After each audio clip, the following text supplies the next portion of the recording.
തനിക്കുള്ളവയൊക്കെയും പുറത്തു കൊണ്ടുപോയ ശേഷം അവൻ അവയ്ക്ക് മുമ്പായി നടക്കുന്നു. മതി, ഒരു വാക്കുകൂടെ പ്രാർത്ഥിക്കാം. മഹത്വവാനും പരിശുദ്ധനുമാകുന്ന ഞങ്ങളുടെ ദൈവമേ, നല്ല രാത്രി സമയത്തിനായിട്ട് സ്തോത്രം. കൂടപ്പെട്ടിരിക്കുന്ന എല്ലാവരെയും ഇന്ന് രാത്രിയിൽ ആശീർവദിക്കണം.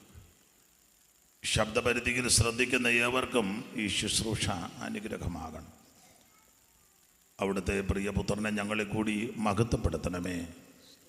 യേശു ക്രിസ്തുവിൻ നിസ്തുല്യ നാമത്തിൽ തന്നെ ആമേൻ. നമ്മുടെ കരവും ശബ്ദവും ഉയർത്തി ദൈവത്തെ മഹത്വപ്പെടുത്താം.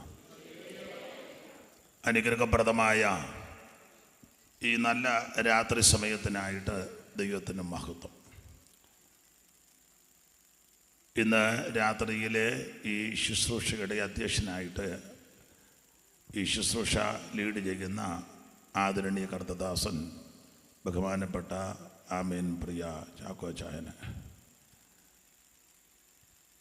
ഈ കൺവെൻഷന് മുഖാന്തരമായി വളരെ അധ്വാനിച്ച കർത്തദാസ്, ഇപ്പോൾ ഇവിടെ നന്ദിമാചകം ചൊല്ലിയ ബഹുമാന്യ ലിസ്മാമ്മ, കൂടെയുള്ള പ്രിയപ്പെട്ടവർ, ഈ രാത്രി യോഗത്തിൽ പ്രാർത്ഥനയിൽ ഇവിടെ സഹായിച്ച കർത്തദാസന്മാർ, അപ്പോൾ തന്നെ സ്റ്റേജിലും സദസ്സിലും പ്രാർത്ഥനയോടെ ആയിരിക്കുന്ന എല്ലാ ആദരണീയരായ കർത്തദാസന്മാർ, കുടുംബങ്ങൾ, ഇന്ന് രാത്രി ഈ സ്ഥലത്ത് ദൈവവചനം കേൾപ്പാൻ എത്തിച്ചേർന്നിരിക്കുന്ന ബഹുമാന്യരായ പ്രിയപ്പെട്ടവർ, അനുഗ്രഹിക്കപ്പെട്ടതായ ഗായക സംഘം, മൈക്ക് ഓപ്പറേറ്റ് ചെയ്യുന്നവർ, വീഡിയോ പകർത്തുന്നവർ, സമീപ സ്ഥലത്തും ശബ്ദപരിധിയിൽ നിന്ന് ഈ യോഗം വീക്ഷിക്കുന്ന, ശ്രദ്ധിക്കുന്ന, കേൾക്കുന്ന ബഹുമാന്യരായ പ്രിയപ്പെട്ടവർ, ദൂരത്തിരുന്ന് ശുശ്രൂഷ ഇപ്പോൾ കാണുകയും കേൾക്കുകയും ചെയ്യുന്ന പ്രിയപ്പെട്ടവർ, എല്ലാവർക്കും വേഗം വരുന്ന യേശു ക്രിസ്തുവിൻ്റെ നിസ്തുല്യ നാമത്തിൽ ഈ സന്ധിയിൽ വന്ദനം ചൊല്ലുന്നു. ദൈവം എല്ലാവരെയും അനുഗ്രഹിക്കട്ടെ. ഈ പ്രാവശ്യത്തെ ഈ ശുശ്രൂഷയിലും എന്നെ ക്ഷണിച്ച കർത്തദാസിക്കും ചുമതലപ്പെട്ടവർക്കും ഒരിക്കൽ കൂടി നന്ദി ചൊല്ലുന്നു. ദൈവം എല്ലാവരെയും അനുഗ്രഹിക്കുകയും ഈ പ്രവർത്തനങ്ങളെ കർത്താവ് വീണ്ടും വർദ്ധിപ്പിക്കുമാറാകട്ടെ. ഇന്ന് രാത്രിയിൽ വളരെ ലളിതമായി ശാന്തമായി തിരുവചനത്തിൽ നിന്ന് ചില കാര്യങ്ങൾ നമുക്ക് ചിന്തിക്കണം. കഴിഞ്ഞ രാത്രികളിൽ ശ്രേഷ്ഠരായ ദൈവഭൃത്യന്മാരെ ദൈവം അതിനായിട്ട് ഉപയോഗിച്ചു. അവരെയും അവരിൽ കൂടി ചെയ്യുന്ന എല്ലാ ശുശ്രൂഷകളെയും ദൈവം ആദരിക്കട്ടെ. ഇന്ന് രാത്രി ദൈവത്തിൻ്റെ വചനത്തിൽ നിന്ന് വളരെ ലളിതമായി നമുക്ക് ചിന്തിക്കാം. ബഹുമാനപ്പെട്ട പ്രിയ വിജയ ചാക്കോ കുമളി അവർകൾ ഇവിടെ പൊതുവിൽ ചില കാര്യങ്ങൾ പ്രസ്താവിച്ചല്ലോ. ദീർഘവർഷമായിട്ട് ആ ബഹുമാന്യ കർത്തദാസനുമായുള്ള ആ ബന്ധത്തിനായിട്ട് ദൈവത്തിന് മഹത്വം. കാവാലത്ത് കൺവെൻഷൻ നടത്തിയ സമയത്ത് അദ്ദേഹം വന്ന് ശുശ്രൂഷിപ്പാനിടയായി. വളരെ അനുഗ്രഹമായിരുന്നു. അദ്ദേഹം പ്രസംഗിച്ചേച്ച് പോയി കഴിഞ്ഞപ്പോൾ നാട്ടുകാർ ചോദിച്ചു, പുള്ളി ഏതാന്ന് ചോദിച്ചു.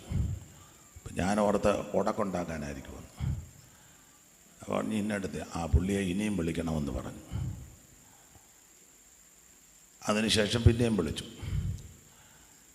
എൻ്റെ ഇളയ പെങ്ങളുടെ വിവാഹത്തോട് ബന്ധപ്പെട്ട് കൺവെൻഷൻ നടത്തി. അന്നേരവും കർത്തദാസൻ വന്നു. വളരെ അനുഗ്രഹമായിരുന്നു. അദ്ദേഹം പാപ്പാടി സഭയുടെ സെൻറ്ററിൻ്റെ ചുമതലയും ആ സഭയുടെ ശുശ്രൂഷയും ചെയ്യുമ്പോൾ അവിടെ പോയി പാർക്കുവാനും ശുശ്രൂഷ ചെയ്യുവാനും ഇടയായിട്ടുണ്ട്. അതിനുശേഷമായിട്ട് ധാരാളം അവസരങ്ങൾ ഒന്നിച്ച് ലഭിച്ചു.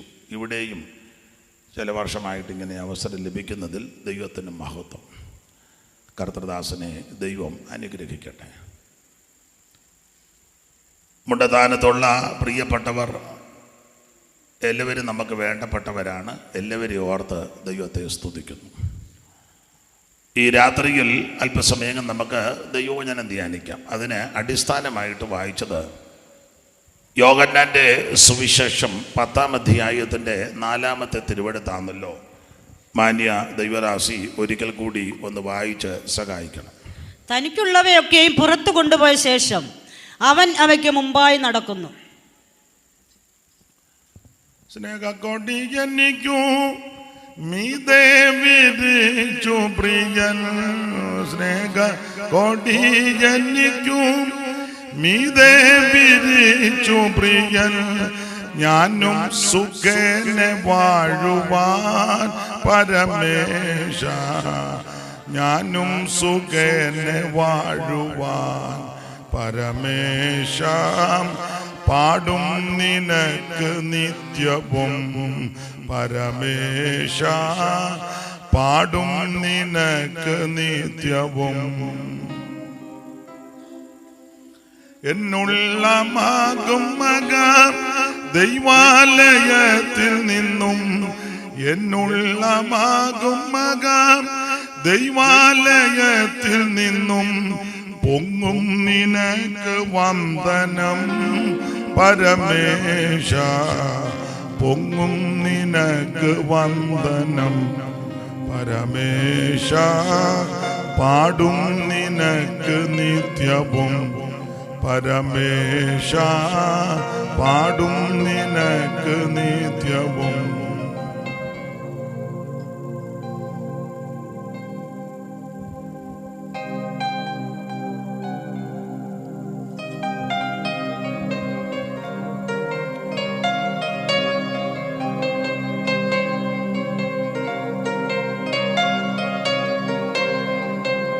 നമ്മുടെ കരമുയർത്തി ദൈവത്തിന് മഹത്വം കരയേറ്റാം.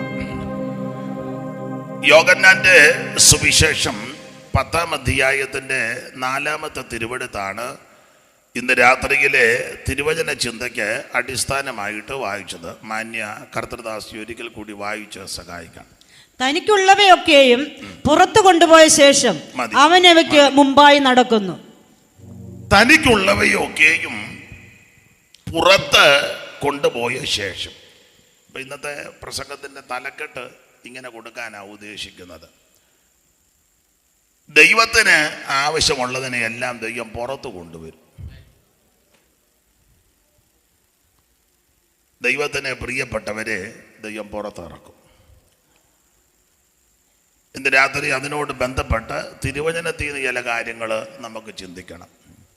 ദൈവത്തിന് പ്രിയമുള്ളവരെയൊക്കെ ദൈവം പുറത്തിറക്കി. യോഹന്നാന്റെ സുവിശേഷത്തിൽ നിന്നാണ് നമ്മൾ വായിച്ചത്. യേശുക്രിസ്തു ദൈവമാണ് എന്നാണ് എഴുത്തിൻ്റെ പ്രധാനപ്പെട്ട ഉദ്ദേശം. മത്തായി യേശുക്രിസ്തു രാജാവാണെന്ന് തെളിയിക്കുക. അതുകൊണ്ട് 2-ാം അധ്യായത്തിൽ വിദ്വാൻമാർ വന്ന് ചോദിച്ച കാര്യം വിസ്തരിച്ചിരിക്കുന്നത്, രാജാവായിട്ട് പറഞ്ഞവൻ എവിടെ? 2-1 ഒന്ന് വായിച്ചു. അറിവുള്ള വാക്യമെങ്കിലും വായിച്ചു, ഇതിനകത്തുള്ളതാണെന്ന് അറിയാനാ. മത്തായി 2:1. ഹെരോദ രാജാവിന്റെ കാലത്ത് യേശു യഹൂദയിലെ ബേത്ലഹേമിൽ ജനിച്ച ശേഷം കിഴക്ക് നിന്ന് വിദ്വാൻമാർ യെരൂശലേമിലെത്തി, യഹൂദന്മാരുടെ രാജാവായി പിറന്നവൻ എവിടെ? യഹൂദന്മാരുടെ രാജാവായിട്ട് പിറന്നവൻ എവിടെ? ഇവിടെ രാജാക്കന്മാരായതെല്ലാം പറന്ന് കുറെ നാൾ കഴിഞ്ഞാ രാജാവായത്. യേശുക്രിസ്തു പിറവിയിലെ രാജാവാണ്. വിഷയം അതല്ല, അതുകൊണ്ട് അധികം വിവരിക്കുന്നില്ല. തന്നെയല്ല, നിങ്ങൾക്ക് നന്നായിട്ട് അറിയുകയും ചെയ്യാം. നിങ്ങളിപ്പോൾ ഇരിക്കുന്നത് ഞാൻ പറയുന്നത് തെറ്റുന്നുണ്ടോ എന്ന് നോക്കിയാൽ. അപ്പം അതുകൊണ്ട് ഞാൻ ആ മേഖലയിലൊന്നും പോകുന്നില്ല. അപ്പം ജനനത്തിലേ അവിടുന്ന് രാജാവായിട്ടാണ് പിറന്നത്. മാത്രമല്ല, അവിടുത്തെ മരണസമയത്ത് ഇവൻ്റെ മേലുള്ള ആരോപണം അത് എഴുതി വെക്കണമെന്ന് പറഞ്ഞപ്പോൾ എഴുതിയ എഴുത്തിങ്ങനെ, യഹൂദന്മാരുടെ രാജാവ്. അപ്പോൾ അവർ പറഞ്ഞു അത് അങ്ങനല്ല എഴുതേണ്ടത്. പുള്ളി പറഞ്ഞ് എഴുതിയതൊക്കെ നിങ്ങൾ പറയുമ്പോഴെല്ലാം തിരിച്ചും മറിച്ചും എഴുതാനിരിക്കുന്ന ആളല്ല ഞാൻ. അതതിൻ്റെ അർത്ഥം അതാ. എഴുതിയത് എഴുതി. അന്നേരം രാജാവെന്നാണ് എഴുതിയേക്കുന്നത്. ആ ക്രൂശിൽ 2 പേര് കിടക്കുക, ഇടത്തും വലത്തും. നമുക്കറിയാം. അതിൽ ഒരുത്തനെ ആണി കയറിയപ്പോഴും അവൻ ഒതുങ്ങുന്നില്ലെന്നുള്ളതാണ്, അല്ലേ? ആണി അടിച്ചു കയറ്റിയിട്ട് ഇവൻ, അങ്ങനെയുള്ള ആൾക്കാർ ഇതിനകത്തും ഉണ്ട്. എത്ര ആണി കയറിയാലും ഒതുങ്ങാത്തതൊക്കെ ഉണ്ട്. ഇനിയിപ്പോൾ ഇന്ന് രാത്രി യോഗം ആയതുകൊണ്ട് ഇങ്ങനെ പമ്മിയിരിക്കുക. ഇത് കഴിയുമ്പോൾ തള്ള എടുത്ത് കുത്തിയേച്ച് ഇറങ്ങുന്ന കാണണം. അതെ, ചിലർക്ക് രോഗവും പ്രയാസവും ഒക്കെ വരുമ്പോൾ ഒരു കണ്ണുനീരും പ്രാർത്ഥനയാണ്. ഇത് സൗഖ്യമായി കഴിയുമ്പോൾ തനിനിറം. അപ്പം ആണി അടിച്ചു കയറ്റി, ആണി അടിച്ചിട്ട് അവൻ അന്നേരം കിടന്ന് ദൂഷിക്കുക, നീ വലിയ ദൈവം കളിച്ച് കിടക്കുക, എന്നാൽ നിന്നെ ഞങ്ങളെയും കൂടെ അങ്ങ് രക്ഷിക്കാൻ പറഞ്ഞു. അപ്പം മറ്റവന് ബോധമുള്ളവൻ അവൻ പറഞ്ഞു, മുടിഞ്ഞവനെ മിണ്ടാതിരിയടാന്ന് പറഞ്ഞു. അങ്ങനെ എഴുതിയിട്ടില്ല, ഞാനങ്ങ് പറയുക, ആണി കീറിട്ട് നീ ഒതുങ്ങുന്നില്ലല്ലോ അവിടെ. പറഞ്ഞു നിർത്തിയേച്ച് പുള്ളി ഉടനെ പറഞ്ഞു, യേശുവേ നീ രാജ്യത്വം പ്രാപിച്ചു വരുമ്പം എന്നെ ഒന്ന് രാജാവാന്ന് അവന് മനസ്സിലായി. ഗദസമനെ വെച്ച് യേശുവിനെ പിടിച്ച് ആക്ഷേപിച്ചു നടത്തിയും പിന്നീട് ഉപദ്രവങ്ങൾ ധാരാളം ഏറ്റ് മുഖത്തെ രോമമെല്ലാം പിഴുതെടുത്ത് മുൾക്കിരീടധാരിയായി മുതുക് ഉഴവുചാല് പോലെ നീളത്ത് കീറപ്പെട്ട് കണ്ണ് മൂടിക്കെട്ടി കന്നത്ത് അടിച്ച് കാർക്കിച്ച് അവിടുത്തെ തുപ്പി ഇതെല്ലാം സഹിച്ച് യെശയ്യാവിൻ്റെ ഭാഷയിൽ പറഞ്ഞാൽ കണ്ടാൽ ആളല്ലെന്ന് തോന്നുമാ. അടുത്ത പദം ഇങ്ങനെ, രോമം കത്തിരിക്കുന്നവരുടെ ഇടയിൽ മിണ്ടാതെ ഇരിക്കുന്ന കുഞ്ഞാട്. ഇങ്ങനെയൊക്കെ വ്യതകളും പങ്കപ്പാടുകളും ആക്ഷേപവും നിന്നെയൊക്കെ സഹിച്ച് കണ്ടിട്ട് പലർക്കും പിടികിട്ടുന്നില്ല. അപ്പോൾ പീലാത്തോസ് കൊണ്ട് നിർത്തി വെച്ച് പറഞ്ഞു, ഇതാ നിങ്ങളുടെ രാജാവ്. അപ്പോൾ യേശുക്രിസ്തു രാജാതിരാജാവാണ്. മാത്രമല്ല ആ രാജാവ് ഇനി ഭരിക്കാനായിട്ട് വരും. അതാ യെശയ്യാ പ്രവചനം 32 നമുക്കറിയാം. ഒരു രാജാവ് നീതിയോടെ, വായിച്ചേ 32:1. അറിവുള്ള വാക്യമെങ്കിലും വായിച്ചു. ഒരു രാജാവ് നീതിയോടെ വാഴും. ഒരു രാജാവ് നീതിയോടെ വാഴും. അപ്പൊ അതിന് മറുവശമുണ്ട്. ഇവിടെ ഒരു രാജാവ് ഇതുവരെ നീതിയായിട്ട് വാഴുന്നില്ല. ഇന്ന് വരെ വാഴാന്നൊക്കെ പറഞ്ഞാൽ കയറി വരുന്നത്, പക്ഷെ അവർ നന്നായിട്ട് വാഴുന്നുണ്ട്. ഉണ്ട് ഒരു പഴഞ്ചൊല്ലുണ്ട്. അത് ഇപ്പം പറയുന്നത് യുക്തമാണോ എന്നുള്ളതും ചിന്താവിഷയം. എന്നാലും പറയാം. ഓണം വന്നാലും ഉണ്ണി പറഞ്ഞാലും ബാക്കി നിങ്ങൾ പറഞ്ഞു.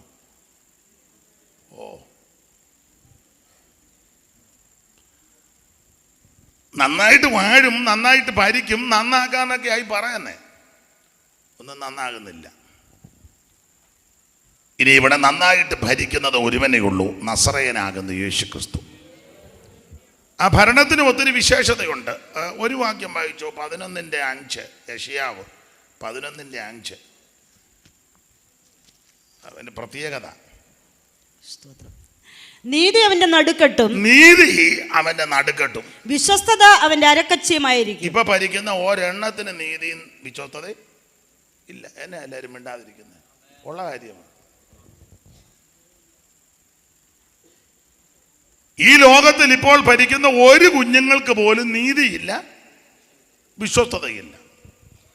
ഇത് ചിലര് നീതിയോടും വിശ്വസ്തതയോടൊക്കെ ഭരിച്ചാൽ കൊള്ളാമെന്നും പറഞ്ഞാൽ വരുന്നത്, പക്ഷേ മറ്റുള്ളവർ സമ്മതിക്കത്തില്ല. പണ്ട് ഈ പിഞ്ഞാണം ഉണ്ടാക്കുക കമ്പനി, സ്ഥലമൊന്നും പറയുന്നില്ല, ഞങ്ങളുടെ നാട്ടിൽ അതിനൊക്കെ വസ്തി എന്നാണ് പറയുന്നത്. എസ്തറിൻ്റെ പുസ്തകത്തിലെ അല്ല, വസ്തി. നിങ്ങൾ കേട്ടിട്ടുണ്ടോ? വസ്തി. അപ്പം ഇത് കൊടുത്തു കഴിഞ്ഞ് കമ്പനി അത് ആദ്യത്തെ ഇത് ഇറക്കി താഴെ ഇട്ടിട്ട് പൊട്ടുന്നില്ല, അത്രയ്ക്ക് നല്ല. അപ്പം അതിൻ്റെ ചുമതലപ്പെട്ട ആൾ, ഇതിന് ഉത്തരവാദിത്തപ്പെട്ട ആളെ പറഞ്ഞു, താൻ എന്തോ പണിയായി കാണിക്കുന്നതെന്ന് ചോദിച്ചു. ഇത് പൊട്ടാത്ത വിധത്തിൽ ചെയ്താൽ കമ്പനി പൂട്ടുമെന്ന് പറഞ്ഞു. താൻ ഭയങ്കര വിശ്വസ്തതയോടെ നീതിയോടെ ഇത് മേടിക്കുന്നവർക്ക് കുഴപ്പമൊന്നും വരരുത്, ഒരിക്കലും ഇത് പൊട്ടരെന്ന് പറഞ്ഞാൽ കമ്പനി പൂട്ടും. കാരണം ഇത് പൊട്ടിയെങ്കിലല്ലേ അടുത്തത് ഇറക്കാൻ. അങ്ങനെ വേണം. അപ്പം ഇവിടെ ആരും നീതിയോടും വിശ്വസ്തതയോടും ഭരിക്കുന്നില്ല. എന്നാൽ നീതിയോടും വിശ്വസ്തതയോടും ഭരിക്കാൻ ഒരുവൻ വരും. അത് മറ്റാരുമല്ല, രാജാതിരാജാവാകുന്ന യേശുക്രിസ്തു. വിട്ടേക്കാ വിഷയം. മത്തായി യേശുക്രിസ്തു രാജാവാണെന്ന് തെളിയിക്കുക. മർക്കോസ് ദാസരൂപമെടുത്ത് യേശു ക്രിസ്തുവിനെ വരച്ച് കാട്ടി. ലൂക്കോസ് സമ്പൂർണ്ണ മനുഷ്യനായിട്ട് ക്രിസ്തുവിനെ വെളിപ്പെടുത്തി കൊടുത്തു. എന്നാൽ യോഹന്നാൻ യേശു ക്രിസ്തു ദൈവമാണെന്ന് തെളിയിച്ചു. യേശു ക്രിസ്തു ഏകദൈവം, നിത്യദൈവം, സത്യദൈവം, സാക്ഷാൽ ദൈവം, ജീവനുള്ള ദൈവം, യേശു ക്രിസ്തു മാത്രം ദൈവം.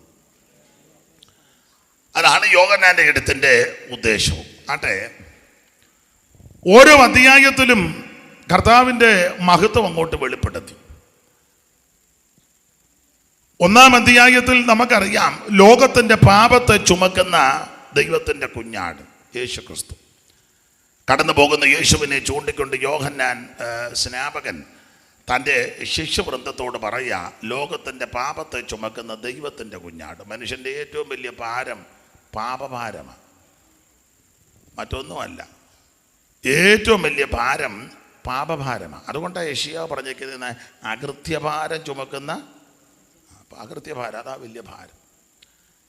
ഈ ഭാരം എങ്ങനെ ഒഴിഞ്ഞു മാറും? ഇതിനെങ്ങനെ പരിഹാരമുണ്ടാകും? ആരിത് ചുമക്കുമെന്ന് ദീർഘവർഷങ്ങളായി മാനവരാശി ഞരങ്ങുന്ന ആ വിഷയത്തിന് പരിഹാരം വരുത്തുവാൻ പാപഭാരം ചുമക്കുന്ന ദൈവകുഞ്ഞാട്, ലോകത്തിൻ്റെ പാപത്തെ ചുമക്കുന്ന ദൈവകുഞ്ഞാട്. ഒന്നാം അധ്യായത്തിൽ യേശു ക്രിസ്തുവിനെ അങ്ങനെ വരച്ച് കാട്ടിരിക്കുക. രണ്ടാം അധ്യായത്തിൽ കാനാവിലെ കല്യാണ വീട്ടിൽ ക്രിസ്തു പച്ചവെള്ളത്തെ വീഞ്ഞാക്കി യേശുവിൻ്റെ മഹത്വം വെളിപ്പെടുത്തിയതാണ്. മൂന്നാം അധ്യായത്തിൽ, എല്ലാ ഭാഗവും എടുക്കുന്നില്ല, മൂന്നാം അധ്യായത്തിൽ അവിടെ വീണ്ടും ജനനം പ്രാപിക്കണമെന്ന ഒരു വ്യക്തി രാത്രിയിൽ യേശുവിൻ്റെ അടുക്ക വന്ന്, നിങ്ങൾക്കതെല്ലാം അറിയാം. വീണ്ടും ജനനം എന്ന് പറഞ്ഞാൽ പുതുജനനം. ആ വ്യക്തി ചെറിയ ആളൊന്നുമല്ല, വലിയ ആളാ. അപ്പൊ യേശു ക്രിസ്തു പറയുക, വീണ്ടും ജനിക്കണം, വീണ്ടും ജനിക്കണം. ഇത് ആരോടാ യേശു വീണ്ടും ജനിക്കണമെന്ന് പറഞ്ഞത്?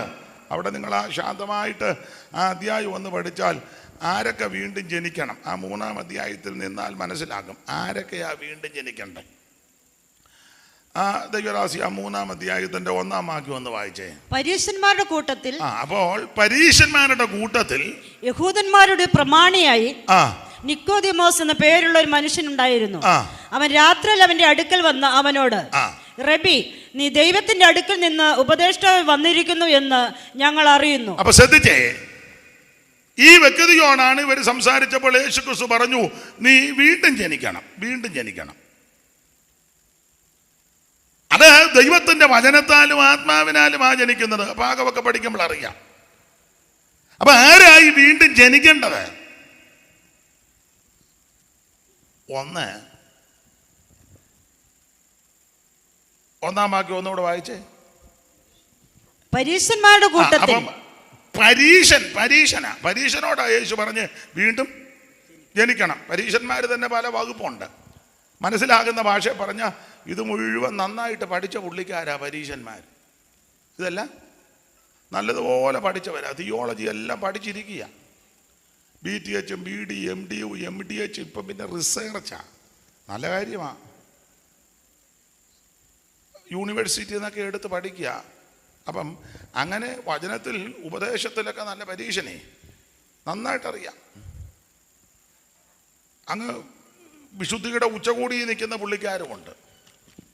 ആ വ്യക്തിയോടാ യേശു പറഞ്ഞത്, നീ വീണ്ടും ജനിക്കണം. അപ്പോൾ അതിന് നിങ്ങൾ പിണങ്ങാതിരിക്കാമെങ്കിൽ പറയാം, ഡിഗ്രി ഒത്തിരി ഉണ്ടെങ്കിലും പലതിനും വീണ്ടും ജനനം പ്രാപിച്ചതല്ല. BTH ഉണ്ട്, BD ഉണ്ട്, MD ഉണ്ട്, MDH ഉണ്ട്.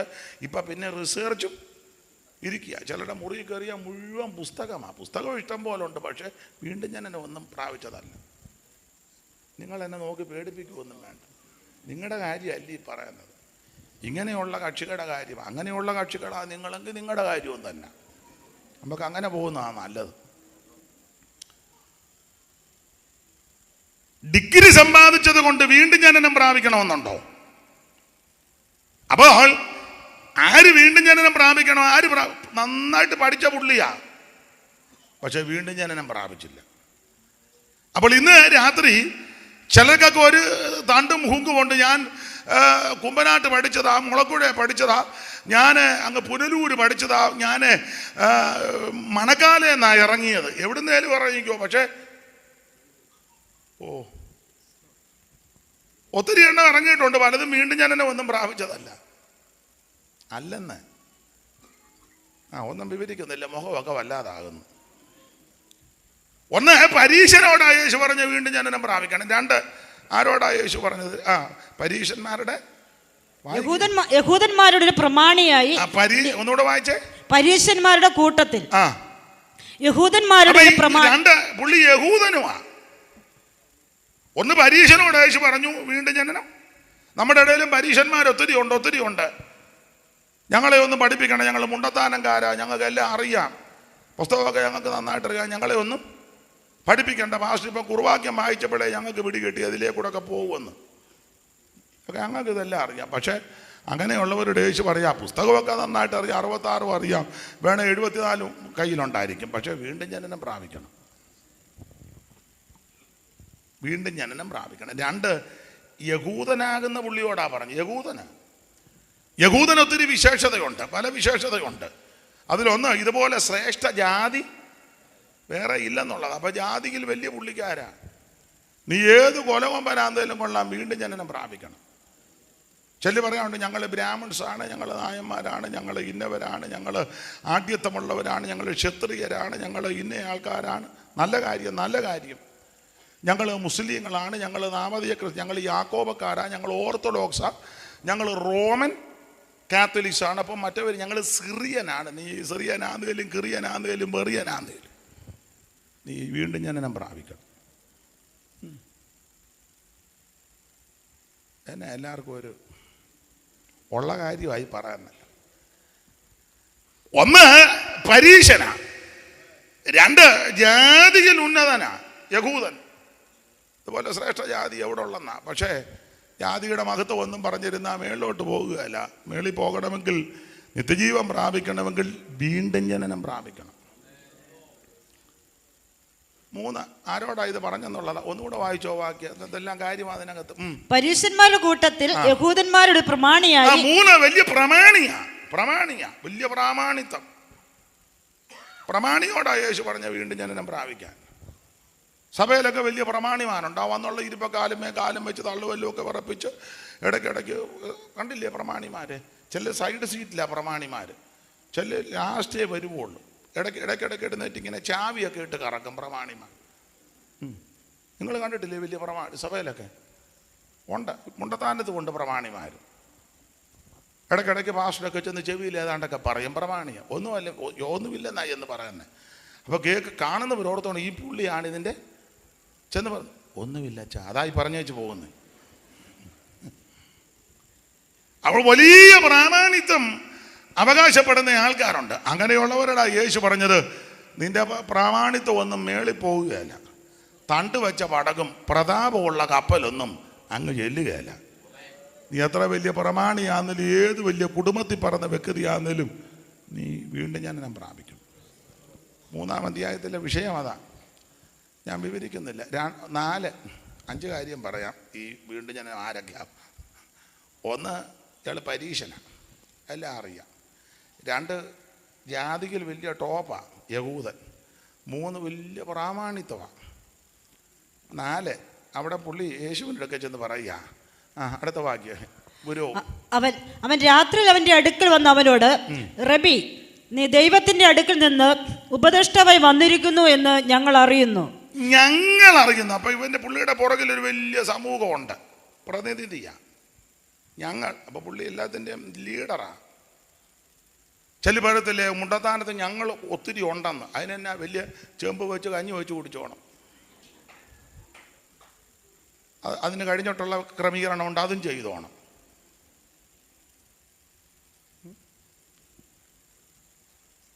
നമ്മൾ സഭയിലൊക്കെ പാസ്റ്റർ ഞങ്ങളുടെ ആൾക്കാരായി സഭ. അപ്പോൾ അവരുടെ കുടുംബസഭയാണ്, അല്ല ദൈവസഭയൊന്നുമല്ല. അവർ വീട്ടുകാരെല്ലാം കൂടെ ഞായറാഴ്ച എന്നെ നിങ്ങൾക്കെല്ലാവരും അരുതാഴിയ പോലെ ഉള്ള കാര്യമായി പറയുന്നു. ഇത് സത്യം പറയുന്ന ഒരുത്തർക്കും ഇഷ്ടമല്ല.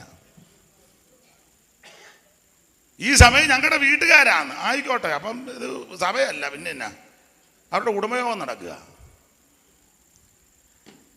അപ്പൊ ഇദ്ദേഹത്തിന്റെ പിറകിൽ ഒരു വലിയ സമൂഹമുണ്ട്, അതിന്റെ പ്രതിനിധിയാ.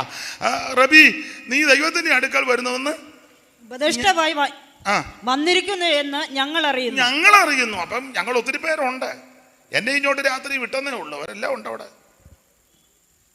രാത്രി എന്നെ അച്ഛനങ്ങോട്ടൊന്ന് പോയി ചോദിച്ചു വാന്ന് പറഞ്ഞതേ ഉള്ളൂ. പുറകിൽ ഒത്തിരി പിന്നണി ഉണ്ടെന്ന് ചെല്ലി പറയത്തില്ല. ഞങ്ങളോട് കയറി കളിക്കരുത്, കളിച്ചാൽ ഇവിടുന്ന് ഒരു നടക്ക് പോകുകയല്ല. മുണ്ടത്താനം മുതൽ അങ്ങേ അറ്റം വരെ ഞങ്ങളുടെ വീട്ടുകാരാ. ആയിക്കോട്ടെ, ആൾബലം ഒത്തിരി ഉണ്ട്. പക്ഷേ നീ സ്വർഗത്തിൽ പോണേ വീണ്ടും ജനനം പ്രാപിക്കണം. യേശു അതാ പഠിപ്പിച്ചു. 5 കാര്യം പറഞ്ഞ ആ ഭാഗം വിട്ടേക്കാം. ഒത്തിരി ഉണ്ട് പറയാൻ. 5 ആരൊക്കെയാണ് വീണ്ടും ജനനം പ്രാപിക്കേണ്ടത്? 1 പരീശൻ, എല്ലാം അറിയാവുന്നവൻ. 2 ജാതിക്ക് ശ്രേഷ്ഠൻ യഹൂദൻ. 3 വലിയ പ്രാമാണിത്വമുള്ള ആൾ. 4 പിന്നിൽ ഒത്തിരി ആൾക്കാരുണ്ട്, വലിയ സ്ട്രോങ് ആൾക്കാർ. 5 വീണ്ടും ജനനം പ്രാപിക്കണമെന്ന് യേശു പറഞ്ഞപ്പം ഈ മനുഷ്യൻ തിരിച്ചു പറയുന്നൊരു പ്രയോഗമുണ്ട്. മനുഷ്യൻ വൃദ്ധനായ ശേഷം ജനിക്കുന്നത് എങ്ങനെ? ഒന്നുകൂടെ വായിച്ച ആ വാക്യം. നിക്കോദിമോസ് അവനോട് യേശുവിനോട് മനുഷ്യൻ വൃദ്ധനായ ശേഷം ജനിക്കുന്നത് എങ്ങനെ? അപ്പൊ അതിന്റെ അർത്ഥം ഞാൻ അങ്ങ് പറയുക, തെറ്റാന്ന് അങ്ങ് ക്ഷമിക്കണം. പ്രായമുള്ള ആളാ, പ്രായമുണ്ട്. ഒന്നുകൂടെ തെളിച്ച് പറഞ്ഞാൽ നല്ല പഴക്കമുള്ള ആളാ അല്ലേ? ഒന്നുമില്ല, പഴക്കമുണ്ടെന്ന്. ഒന്നുകൂടെ മനസ്സിലാകുന്ന ഭാഷയെ പറഞ്ഞാൽ നല്ല പാരമ്പര്യമാണ് അല്ലേ?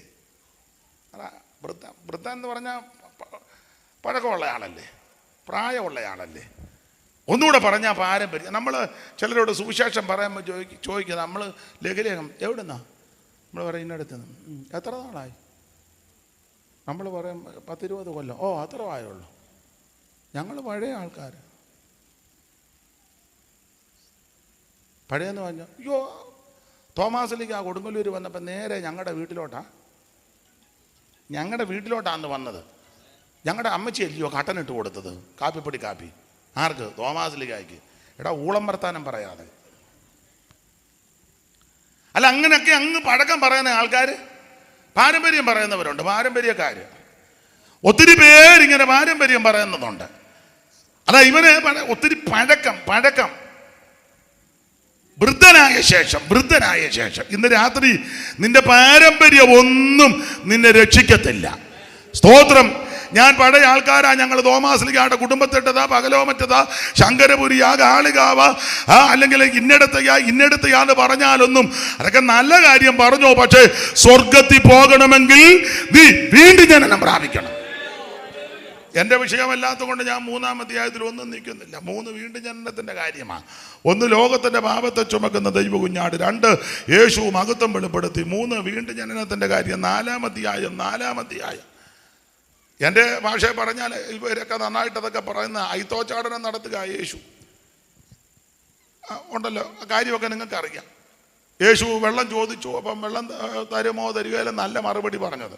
2 പേരോട് സംഭാഷിക്കുക. അത് ശമരിയാക്കാര്യമായിട്ട് ചരിത്രത്തിലോട്ടൊന്നും പോകുന്നില്ല. അവളും 2 കാര്യം പറയുന്നുണ്ട്. ആരാ? ശമരിയാക്കാരി. 2 അവൾ ഒത്തിരി പറയുന്നുണ്ട്. യേശു ഇച്ചിരി വെള്ളം ചോദിച്ചോണ്ടേ ഇവള് പറഞ്ഞു, യഹൂദനാകുന്ന നീ ശമരിയാക്കാരിയായ എന്നോട്. അപ്പോൾ കർത്താവ് കാര്യം പറഞ്ഞ കൂട്ടത്തിൽ പറഞ്ഞു, ഈ വെള്ളം കുടിക്കുന്നവനല്ല ദാഹിക്കും. ഉടനെ അവൾ, ഞാൻ കൊടുക്കുന്ന വെള്ളം കുടിക്കുന്നവൻ ഒരു നാളും ദാഹത്തില്ല. ഉടനെ അവൾ ചോദിച്ചു, അതിന് നിൻ്റെ ഈ പാത്രമൊന്നുമില്ലല്ലോ എന്ന്. ഒന്നുമില്ല. ചില ആൾക്കാരുടെ വിചാരം പാത്രം ഒത്തിരി കൊണ്ടുവന്നാലേ വിടുതൽ നടക്കുവുള്ളെന്ന്. അല്ല, പാത്രമെന്ന് ഞാനങ്ങ് പറയാം. സാധനങ്ങളൊക്കെ ഒത്തിരി കൊടുത്താലേ അതിനെല്ലാം ആൾക്കാരിങ്ങനെ ലിസ്റ്റ് ഇട്ടിരിക്കുക. ഇന്നത് കൊണ്ടുവരണം, ഇന്നത് കൊണ്ടുവരണം, ലിസ്റ്റ് ഇട്ടിരിക്കുക. പാത്രം കൊണ്ടുവരുന്നു, കുടം കൊണ്ടുവരുന്നു, മൊന്ത കൊണ്ടുവരുന്നു, പാള കൊണ്ടുവരുന്നു, എന്തെല്ലാം സാധനമാണ് കൊണ്ടുവരുന്നത്. എന്തിനാ? രക്ഷപ്പെടാൻ. യേശു പറഞ്ഞത് ഒന്നും നീ തരണ്ട, ഒരു പാത്രവും നീ ഇവിടെ കൊണ്ടുവരണ്ട, നിന്നെ അങ്ങ് കൊടുത്താൽ മതി. ഭൗതിക വസ്തുക്കളൊന്നും യേശു ഇഷ്ടപ്പെടുന്നില്ല. ഒന്നും കൊടുക്കണ്ട. കർത്താവിന് ഇതൊന്നും വേണ്ട. നിങ്ങളാണ്ട് 50-ാം സങ്കീർത്തനത്തിൻ്റെ 9-ാം വാക്യം വായിച്ചു. അറിവുള്ള വാക്യമല്ലേ? 50-9 പെട്ടെന്ന് വായിച്ചു. ഒന്നും കൊടുക്കണ്ടെന്നാ.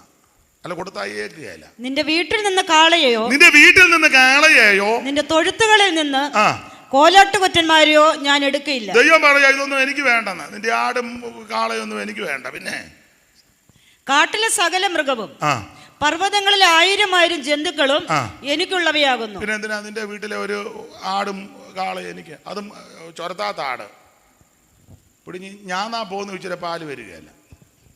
ദൈവത്തിന് കൊടുക്കാൻ കൊണ്ടുപോവുക. ദൈവം നേരിട്ട് പറയാ, നിന്റെ തൊടുത്തിന്നോ ഒന്നും എനിക്കൊന്നും വേണ്ടെന്ന്. പിന്നെ അടുത്ത വാക്യം, എനിക്ക് വിശന്നാൽ ഞാൻ നിന്നോട് പറയില്ല.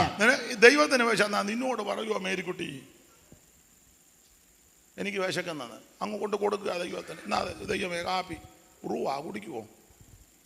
ഞാനങ്ങ് പറയുക, ദൈവത്തിന് നിന്റെ കാപ്പിയും വേണ്ട, ചോറും വേണ്ട, അരിയും വേണ്ട, ഒന്നും വേണ്ട, പഴവും വേണ്ട. എനിക്ക് വിശന്നാ ഞാൻ നിന്നോട് പറയില്ല. പിന്നെ ഭൂലോകവും അതിന്റെ നിറവും എന്റേതത്രേ. പിന്നെ എന്തിനാ നിന്നോട് പറയാൻ? അപ്പൊ ദൈവത്തിന് ആവശ്യം ഇതൊന്നുമല്ല. നീ ഭൗതികമായിട്ടൊന്നും കൊണ്ട് കൊടുക്കണ്ട, നിന്നെ അങ്ങ് സമർപ്പിച്ചാൽ മതി. ഇന്ന് രാത്രി പറ, എൻ്റെ യേശുവേ എന്നെ അവിടുത്തെ കരങ്ങളിലേക്ക് ഏൽപ്പിക്കുക. അങ്ങനെ പറഞ്ഞൊന്ന് സമർപ്പിച്ച് ഇന്ന് രാത്രി യേശു നിന്നെ രക്ഷിക്കും. ദൈവത്തിന് മഹത്വം. ഞാൻ വിവരിക്കുന്നില്ല. 4-ാം അധ്യായത്തിൽ കർത്താവ് ഈ സ്ത്രീയുമായിട്ട് സംഭാഷിക്കുക. 5-ാം അധ്യായത്തിൽ സകല ദീനങ്ങളെ വ്യാധികളെ യേശു പൊറുപ്പിക്കുന്ന ദൈവമാണ്. 6-ാം അധ്യായത്തിൽ ജീവന്റെ അപ്പമായി സ്വർഗത്തിൽ നിന്ന് ഇറങ്ങി വന്ന ദൈവം. മന്നാതിന്നവരെല്ലാം, എൻ്റെ ഭാഷയാ അല്ല ബൈബിളിലെ ഭാഷയാ, മന്നാതിന്നവരെല്ലാം മുടിഞ്ഞു പോയപ്പോൾ ജീവന്റെ അപ്പമായി സ്വർഗത്തിൽ നിന്ന് ഇറങ്ങി വന്ന നസറായൻ എന്നെ തിന്നുന്നവൻ എൻ മൂലം ജീവിക്കും. 7-ാം അധ്യായത്തിൽ ആത്മനിറവിനെ കൊടുക്കുന്ന ദൈവം. 8-ാം അധ്യായത്തിൽ സാക്ഷാൽ വെളിച്ചമായ ദൈവം. 9-ാം അധ്യായത്തിൽ പിറവിയിലെ കുരുടനെ സൗഖ്യമാക്കിയ ദൈവം. 10-ാം അധ്യായത്തിൽ നമുക്കറിയാം നല്ല ഇടയനായ ദൈവം. അങ്ങനെ യേശുക്രിസ്തുവിൻ്റെ മഹത്വമാണ് യോഹന്നാൻ തെളിയിക്കുന്നത്. ആട്ടെ, നമ്മൾ ഇന്ന് രാത്രി 10-ാം അധ്യായത്തിന്റെ 4-ാമത്തെ വാക്യമാണ് വായിച്ച. ഒന്നുകൂടെ വായിക്കാം. തനിക്കുള്ളവയൊക്കെയും പുറത്തു കൊണ്ടുപോയ ശേഷം അവൻ അവയ്ക്ക് മുമ്പായി നടക്കുന്നു. അപ്പൊ ഇന്ന് രാത്രി വായിച്ചത് യോഹന്നാന്റെ സുവിശേഷം 10-ാം അധ്യായം 4-ാം വാക്യം. അല്ല, ഇടയ്ക്ക് 1-2 കാര്യം ഒന്ന് കയറി പറയുന്നത് നല്ലതാണ്. എല്ലായിടത്തും പറയുന്ന കാര്യം ഒന്നുകൂടെ അങ്ങ് ആവർത്തിക്കുക. സുവിശേഷം എന്തുവാ? സുവിശേഷം വാക്യങ്ങളെല്ലാം എടുത്ത് വായിപ്പിക്കുന്നത്. എല്ലാത്തിനും വാക്യമുണ്ട്. ഞാൻ എല്ലായിടത്തും പറയുന്ന കാര്യമാണ്. അത് പറയാതെ ഒക്കത്തുമില്ല. സുവിശേഷ യോഗമല്ലേ ഇത് പറയണ്ടായോ? എന്താണ് സുവിശേഷം? യേശു ക്രിസ്തു. തിമോത്തിയോസിൻ്റെ 2-ാം ലേഖനം 2-ാം അധ്യായത്തിൻ്റെ 8-ാം വാക്യം നമുക്കെല്ലാം മനഃപാഠമായി. എങ്കിലും ഒന്ന് വായിച്ചു സഹായിച്ചു.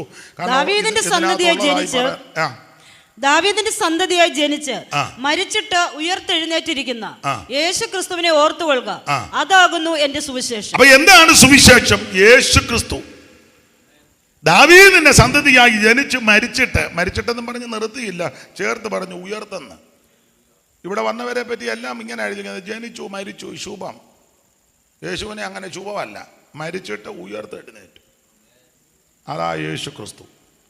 ഒന്നുകൂടെ തെളിച്ച് പറഞ്ഞാൽ യേശു ക്രിസ്തുവിൻ്റെ ജനനവും മരണവും ഉയർപ്പും അതാ സുവിശേഷം. കൊരിന്ത്യർക്കെഴുതിയ 1-ാം ലേഖനം 15-ാം അധ്യായത്തിൻ്റെ 3-ാം വാക്യം വായിച്ചു. എല്ലാം അറിവുള്ള വാക്യമെങ്കിലും അങ്ങ് വായിച്ചു. എന്തായാലും ദൈവരാശിയെ വായിക്കാനും കൂടെ കൊണ്ടുവന്ന ലിസുമാമ്മയുടെ അടുത്തിരുത്. അതുകൊണ്ട് ഇന്ന് വായിക്കുക തന്നെ ചെയ്യണം. ക്രിസ്തു നമ്മുടെ പാപങ്ങൾക്ക് വേണ്ടി നന്നായിട്ട് വായിക്കുന്നുണ്ട്. പേരെന്തുവാ? നന്നായിട്ട് വായിക്കുന്നുണ്ട്. ദൈവം അനുഗ്രഹിക്കട്ടെ. വായിക്ക. ക്രിസ്തു നമ്മുടെ പാപങ്ങൾക്ക് വേണ്ടി തിരുവെഴുത്തുകളിൻ പ്രകാരം ക്രിസ്തു നമ്മുടെ പാപങ്ങൾക്ക് വേണ്ടി തിരുവെഴുത്തുകളിൻ പ്രകാരം മരിച്ച് അടക്കപ്പെട്ട് തിരുവെഴുത്തുകളിൻ പ്രകാരം 3-ാം നാൾ ഉയർത്തെഴുന്നേറ്റു. അതാ സുവിശേഷം. യേശുക്രിസ്തുവിന്റെ ജനനം, യേശുക്രിസ്തുവിന്റെ മരണം, യേശുക്രിസ്തുവിന്റെ ഉയർപ്പ്. സുവിശേഷം നല്ല വാർത്ത, സദ്വർത്തമാന, ഗുഡ് ന്യൂസ്, നല്ല വാർത്ത. അതാ സുവിശേഷം. എന്തുവാ നല്ല വാർത്ത? യേശുവിന്റെ ജനനം നല്ല വാർത്തയാണ്. അതെന്തുവാ? അത് ഒത്തിരി കാര്യമുണ്ട് പറയാൻ, എല്ലാം വിവരിക്കുന്നില്ല, അറിയാമല്ലോ. നമ്മളാരും അല്ല, നമ്മളെന്നല്ല, ഇവിടെ ആരും ജനിച്ചതുപോലെ അല്ല യേശു ജനിച്ചത്. അതിന് 2 തെളിവ് തരാം. ഒത്തിരി ഉണ്ട്, 2 എണ്ണം. യേശുക്രിസ്തു ജനിക്കുന്ന സമയത്ത് സ്വർഗത്തിൽ നിന്ന് ദൈവം ഒരു ദൂതനെ ഇങ്ങോട്ട് വിട്ടു. ജനിക്കുന്നതിന് മുന്നേ ദൂതനെ വിട്ടു. ജനിച്ച സമയത്ത് ഒരു ദൂതനെ ഇങ്ങോട്ട് വിട്ടേച്ച് പറഞ്ഞു, ചെന്ന് ആട്ടിടയന്മാരവിടെ കിടപ്പുണ്ട്, അവരോട് ചെന്ന് പറയണം യേശു ജനിച്ചെന്ന്. നമ്മളെ വല്ലവരും ജനിച്ചപ്പോൾ ഏത് ദൂതനാ വന്നേ? കൊള്ളാം. നാളെ എന്നോടൊരു തള്ള പറഞ്ഞു, എൻ്റെ പാസ്റ്റർ ഞാൻ ജനിച്ചപ്പോൾ ഇങ്ങേര് പോലും വന്നിട്ടില്ല. അപ്പനെ ചൂണ്ടിക്കൊണ്ട, അയാൾ എങ്ങാണ്ടല്ല സ്വന്തം അപ്പം പോലും ജനിച്ചപ്പം ചെന്നില്ല. പിന്നെ ആ ദൂതം വരുന്നത്. അപ്പൊ യേശു ക്രിസ്തു ജനിച്ചപ്പോൾ സ്വർഗത്തിൽ നിന്ന് ദൈവം ഒരു ദൂതൻ വായിച്ചോ, വാക്യമുണ്ട് ലൂക്കോസിന്റെ സുവിശേഷം 2-ാം അധ്യായത്തിന്റെ 8 മുതലുള്ള വാക്യം. ഇന്നെല്ലാം വചനത്തിൽ കൂടാ, അല്ലെങ്കിലും വചനത്തിൽ കൂടാ വായിച്ചു.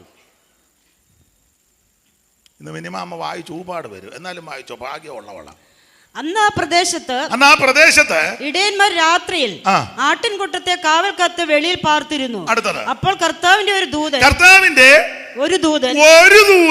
അവരുടെ തിരുപ്പിറവിയുടെ സമയത്ത് കർത്താവിന്റെ ഒരു ദൂതൻ ദൈവം ഇങ്ങോട്ട് അയച്ചു. ഒരു ദൂതനെ വിളിച്ചു പറഞ്ഞു അങ്ങോട്ട് ചെല്ലാൻ. ഒരു ദൂതൻ അവരുടെ അരികെ നിന്നു, ഈ ആട്ടിടയന്മാരുടെ അരികെ നിന്ന് കർത്താവിന്റെ തേജസ് അവരെ ചുറ്റി മിന്നി. അവർ ഭയപരവശരായി തീർന്നു. ദൂതൻ അവരോട്, അവിടെ ഏകവചനമാ ദൂതൻ, ദൂതരെന്നല്ല ദൂതൻ. അപ്പൊ ഒരു ദൂതനെ അങ്ങോട്ട് ആദ്യം വിട്ടെ. ദൂതൻ അവരോട് ഭയപ്പെടേണ്ട, പേടിക്കണ്ട, സർവ്വജനത്തിന് ഉണ്ടാകുവാനുള്ള ഒരു മഹാ സന്തോഷം ഞാൻ നിങ്ങളോട് സുവിശേഷം. അപ്പോൾ ജനന സമയത്ത് ഒരു ദൂതനെ ഇങ്ങോട്ട് വിട്ട് കാര്യം പറഞ്ഞു. ഈ ദൂതൻ ഇത് പറഞ്ഞുകൊണ്ടിരിക്കുമ്പോൾ പെട്ടെന്ന് ഒരു സംഘം ദൂതന്മാരും കൂടെ വന്നു. 12-ാം വാക്യം. നിങ്ങൾക്ക് അടയാളമോ ശീലകൾ ചുറ്റി പശുത്തൊട്ടിൽ കിടക്കുന്ന ഒരു ശിശുവിനെ നിങ്ങൾ കാണുമെന്ന് പറഞ്ഞു. 13. പെട്ടെന്ന് സ്വർഗീയ സൈന്യത്തിന്റെ ഒരു സംഘം പാട്ടുകാര്. നമ്മൾ ജനിച്ചപ്പോ ഏത് പാട്ടുകാരാ വന്നേ? മിക്കവാറും ഒരു പാട്ടുകാരും വന്നില്ല. ഇത് യേശു ജനിച്ചപ്പോൾ സ്വർഗത്തിൽ നിന്ന് ഒരു സംഘം ദൂതന്മാരാണ്. എൻ്റെ ഭാവനെ പറഞ്ഞ ആകാശമണ്ഡലം മുഴുവൻ ദൂതസംഘം. എല്ലാ വാദ്യ ഉപകരണങ്ങളും ഒക്കെ അങ്ങോട്ട് വെച്ച് ഈ ജനന വസ്തുത അങ്ങോട്ട് അറിയിക്കുക. അതാ എല്ലാവരുടെയും ജനനം പോലല്ല യേശുവിൻ്റെ ജനനം. ദൈവത്തിൻ്റെ മഹത്വം ഒത്തിരി വിശേഷതയുണ്ട്. ഞാൻ ആ ഭാഗത്തേക്ക് അതുകൊണ്ട് ജനനം നല്ല വാർത്തയാണ്, ഗുഡ് ന്യൂസാ. മാത്രമല്ല യേശു ക്രിസ്തുവിന്റെ മരണം അത് നല്ല വാർത്തയാ. സാധാരണ മരണം ഒന്നും നല്ല വാർത്തയല്ല. മരണമെന്ന് കേൾക്കുമ്പോഴേ നല്ല വാർത്ത. ഇപ്പം പറയുക നിങ്ങളുടെ അല്ലെങ്കിൽ എൻ്റെ അല്ലെങ്കിൽ നിങ്ങളുടെ ആരുടെയും ഇന്ന ആൾ മരിച്ചു, അപ്പം മരിച്ചു, അമ്മ മരിച്ചു. ഈ ബഹുമാനപ്പെട്ട വിജയ ചാക്കോളു പറയുക ഇന്ന ആടെ അമ്മ മരിച്ചു. ഉടനെ പുള്ളി എഴുന്നേറ്റ് പറയുക ശ്രദ്ധിക്കണേ, ഒരു നല്ല വാർത്ത പറയാൻ പോവുക. ഇന്നടുത്ത് ഇന്നയാൾ മരിച്ചു. അല്ല, ഞാനങ്ങ് പറയുക. അപ്പോൾ പ്രസംഗിക്കുന്നതിനിടെ ഒരു കുറിപ്പ് കൊണ്ട് തന്നു, പാസ്റ്ററെ ഇന്നടുത്ത് ഇന്നയാൾ അപ്പനുണ്ടോ ഫാദറുണ്ടോ? ഇല്ല. അപ്പം പിന്നെ പറയാം. അപ്പം അച്ഛൻ്റെ പേരെന്നായിരുന്നു? CL Joseph. നമ്മുടെ CL അച്ഛൻ കുഞ്ഞിൻ്റെ ബന്ധം വല്ലതും ആണോ? അപ്പം വന്ന് ഇപ്പം എനിക്ക് കുറിപ്പ് തരിക, CL ജോസഫ് ഇദ്ദേഹത്തിൻ്റെ ഫാദർ മരിച്ചെന്ന്. അദ്ദേഹം നേരത്തെ കടന്നു പോയെങ്കിലും പറയുക, വന്ന് മരിച്ചോണ്ടെങ്കിൽ ഞാനിത് വായിച്ചു വെച്ച് പറയുക. ശ്രദ്ധിക്കണം, ഒരു നല്ല വാർത്ത പറയുക. കർത്തദാസൻ്റെ അപ്പച്ചൻ CL ജോസഫ് മരിച്ചു. നല്ല വാർത്തയാണോ? ചിലർക്ക് ഇഷ്ടമായിരിക്കും. പുള്ളി എന്നെ തല്ലും, തല്ലിയില്ലെങ്കിലും എന്നെ പെട്ടെന്ന് അഡ്മിറ്റ് ആക്കും. ഇയാളെ പെട്ടെന്ന് എവിടെയെങ്കിലും കൊണ്ട് മരണം നല്ല വാർത്തയാണോ? അല്ല. ഏത് പ്രായത്തിലുള്ളവര് എപ്പോൾ മരിച്ചാലും അവരോട് ബന്ധപ്പെട്ട് നിൽക്കുന്നവർക്ക് അത് ദുഃഖവാർത്തയാണ്. അതെ. ഈ സ്നേഹിച്ച ലാസർ മരിച്ചു, യേശു കരഞ്ഞില്ലേ? ഞങ്ങൾ ഉപദേശമാര് ചെല്ല് പറയാറുണ്ട്, കരയരുത്. ഒരു മരണ വീട്ടിൽ ചെന്നപ്പോൾ ഭർത്താവ് മരിച്ചു, ഭാര്യ കരയുക, യൗവനക്കാരനാ. അവർ കരഞ്ഞ ഉടനെ ഉപദേശിച്ച് പറയാം, മോളി കരയരുത്. ഞാൻ പറഞ്ഞാൽ താൻ കര. അവരുടെ ഭർത്താവ് മരിക്കുമ്പോൾ അവർ പിന്നെ കരയാതെ താൻ കരയൂ? ഇവിടെ യേശു വരെ കരഞ്ഞു. പിന്നെ നമുക്ക് വ്യവസ്ഥയുണ്ട്, കരച്ചിലിനും പ്രമാണമുണ്ട്. അതിനോട് പ്രമാണം ഇങ്ങനെ എഴുതിക്കുന്നത്, പ്രത്യാശയില്ലാത്തൊരു പൊത്തോ എന്ന് മോഹാലസ്യപ്പെട്ടു. മിക്കതും കള്ളത്തരവാ. ഡെഡ് ബോഡി പൊട്ടോ അങ്ങ് വീഴുക. ചിലർ മിക്കതും വളച്ചില്ല. ഞാൻ ഒരുത്തി പൊടവോന്ന് വീണ് ഇച്ചിരി കഴിഞ്ഞപ്പോൾ മണ്ണും തിന്നുകൊണ്ട് നിൽക്കുന്നു. അപ്പം ഇതെല്ലാം ചുമ്മാ തട്ടിപ്പാണ് കൂടുതലും. എന്നാൽ യേശു ക്രിസ്തുവിന്റെ മരണം നല്ല വാർത്തയാണ്. എന്താ യേശു ക്രിസ്തുവിന്റെ മരണം നല്ല വാർത്ത? കൊരിന്ത്യർക്ക് എഴുതിയ 1-ാം ലേഖനം 15:3 വായിച്ച്. യേശു ക്രിസ്തുവിന്റെ തിരുമരണം നല്ല വാർത്തയാകാൻ കാരണം 15:3. ക്രിസ്തു നമ്മുടെ പാപങ്ങൾക്ക് വേണ്ടി തിരുവഴുത്തുകളിൻ പ്രകാരം മരിച്ചു. അതാണ് ഈ വാർത്ത നല്ല വാർത്തയായത്. മനുഷ്യവർഗത്തിന്റെ പാപത്തിന്റെ പരിഹാരത്തിന് യേശു മരിച്ചത്. സ്തോത്രം. അതായത് നല്ല വാർത്തയായത്. നമ്മുടെ പാപങ്ങൾക്ക് വേണ്ടി വേറെ ആരാ മരിച്ചേ? നമുക്ക് വേണ്ടി ആരാ മരിച്ചത്? നമുക്ക് വേണ്ടി ആരാ ജീവനെ തന്നത്? ഇവിടെ മതനേതാക്കന്മാര്, സാമുദായിക നേതാക്കന്മാരും ഭരണപരിഷ്കർത്താക്കള്, മിടുക്കന്മാര്, ഉന്നതന്മാര്, സേട്ടന്മാരും ഒക്കെ വന്നു. ആരും നമുക്ക് വേണ്ടി മരിച്ചില്ല. എന്നാൽ മനുഷ്യവർഗത്തിന്റെ പാപത്തിന് പരിഹാരം വരുത്തുവാൻ മരിച്ച ഒരുവനേ ഉള്ളൂ. അത് നസറയനാകുന്ന യേശു ക്രിസ്തു. അതുകൊണ്ടായത് നല്ല വാർത്ത. മാത്രമല്ല, എല്ലാവരുടെയും മരണം പോലല്ല യേശുവിൻ്റെ മരണം. യേശുവിൻ്റെ മരണത്തിന് ഒത്തിരി വിശേഷതയാണ്, ഒത്തിരി ഉണ്ട്. എൻ്റെ വിഷയമല്ലെങ്കിൽ ഒന്ന് രണ്ട് കാര്യം പറഞ്ഞങ്ങ് പോകാം. ഇത് പറയണമല്ലോ. യേശുക്രിസ്തുവിൻ്റെ മരണത്തിൻ്റെ പ്രത്യേകത ഒന്ന്, മരിക്കാനാണ് അവിടുന്ന് ഇങ്ങോട്ട് വന്നത് തന്നെ മരിക്കാനാണ്. നമ്മളെല്ലാം ജീവിക്കാൻ വന്നതാണ്. ആ ഇരിപ്പ് കാണുമ്പോൾ അറിയാം, എല്ലാവരും ജീവിക്കാൻ വന്നത്. കണ്ടിട്ടില്ലേ വെളുപ്പിന് മാപ്പിളയും പെമ്പിളയും കൂടെ? പുള്ളിയുടെ കയ്യിൽ ഒരു കുറുവടിയും തള്ള സ്ക്രാഫും ഒക്കെ കെട്ടി. നമ്മൾ ചോദിക്കുക, എന്നാ? കുറച്ച് നാളൂടെ ജീവിക്കണ്ടായോ? എല്ലാവരും ജീവിക്കാൻ വന്നതാണ്. അല്ല, ഞാൻ എന്നെയും കൂടെ പ്രതിയാക്കുക. ഭക്ഷണത്തിനിരിക്കുമ്പോൾ പറയുകയല്ലേ, ചെല്ല ബീഫ് ഇച്ചിരി വേണം. വേണ്ട, എന്നാൽ ഇച്ചിരി അച്ചാറ് കഴിക്കും. അയ്യോ, എന്നാൽ 2 പപ്പടം പൊടിച്ചു. അയ്യോ, ഉപ്പാ. എന്നാണ്ട് ആ മെഴുക്ക് പുരട്ടി. എന്തുവാ പറയുന്നത്? എണ്ണയാ. ഒടുവിൽ പുള്ളി തന്നെ ഇങ്ങോട്ട് ചോദിക്കും, പാവയ്ക്കാവല്ലോ ഉണ്ടോ? നമ്മൾ ചോദിക്കുക, എന്നാ? കുറച്ച് നാളൂടെ. ഞാനും നിങ്ങളും എല്ലാം ഇവിടെ വന്നത് ജീവിക്കാനാ. എന്നാൽ യേശു ക്രിസ്തു ഇങ്ങോട്ട് വന്നത് മരിക്കാനാ. അതാ ഈ മരണത്തിന്റെ വിശേഷത. ഒന്ന്, അവിടുന്ന് മരിക്കാൻ വന്നതാ. രണ്ട് കൂടെ അവിടുന്ന് പറയുമായിരുന്നു, മരിക്കാൻ പോവാന്ന്. നമ്മളങ്ങനെ പറയത്തില്ലല്ലോ.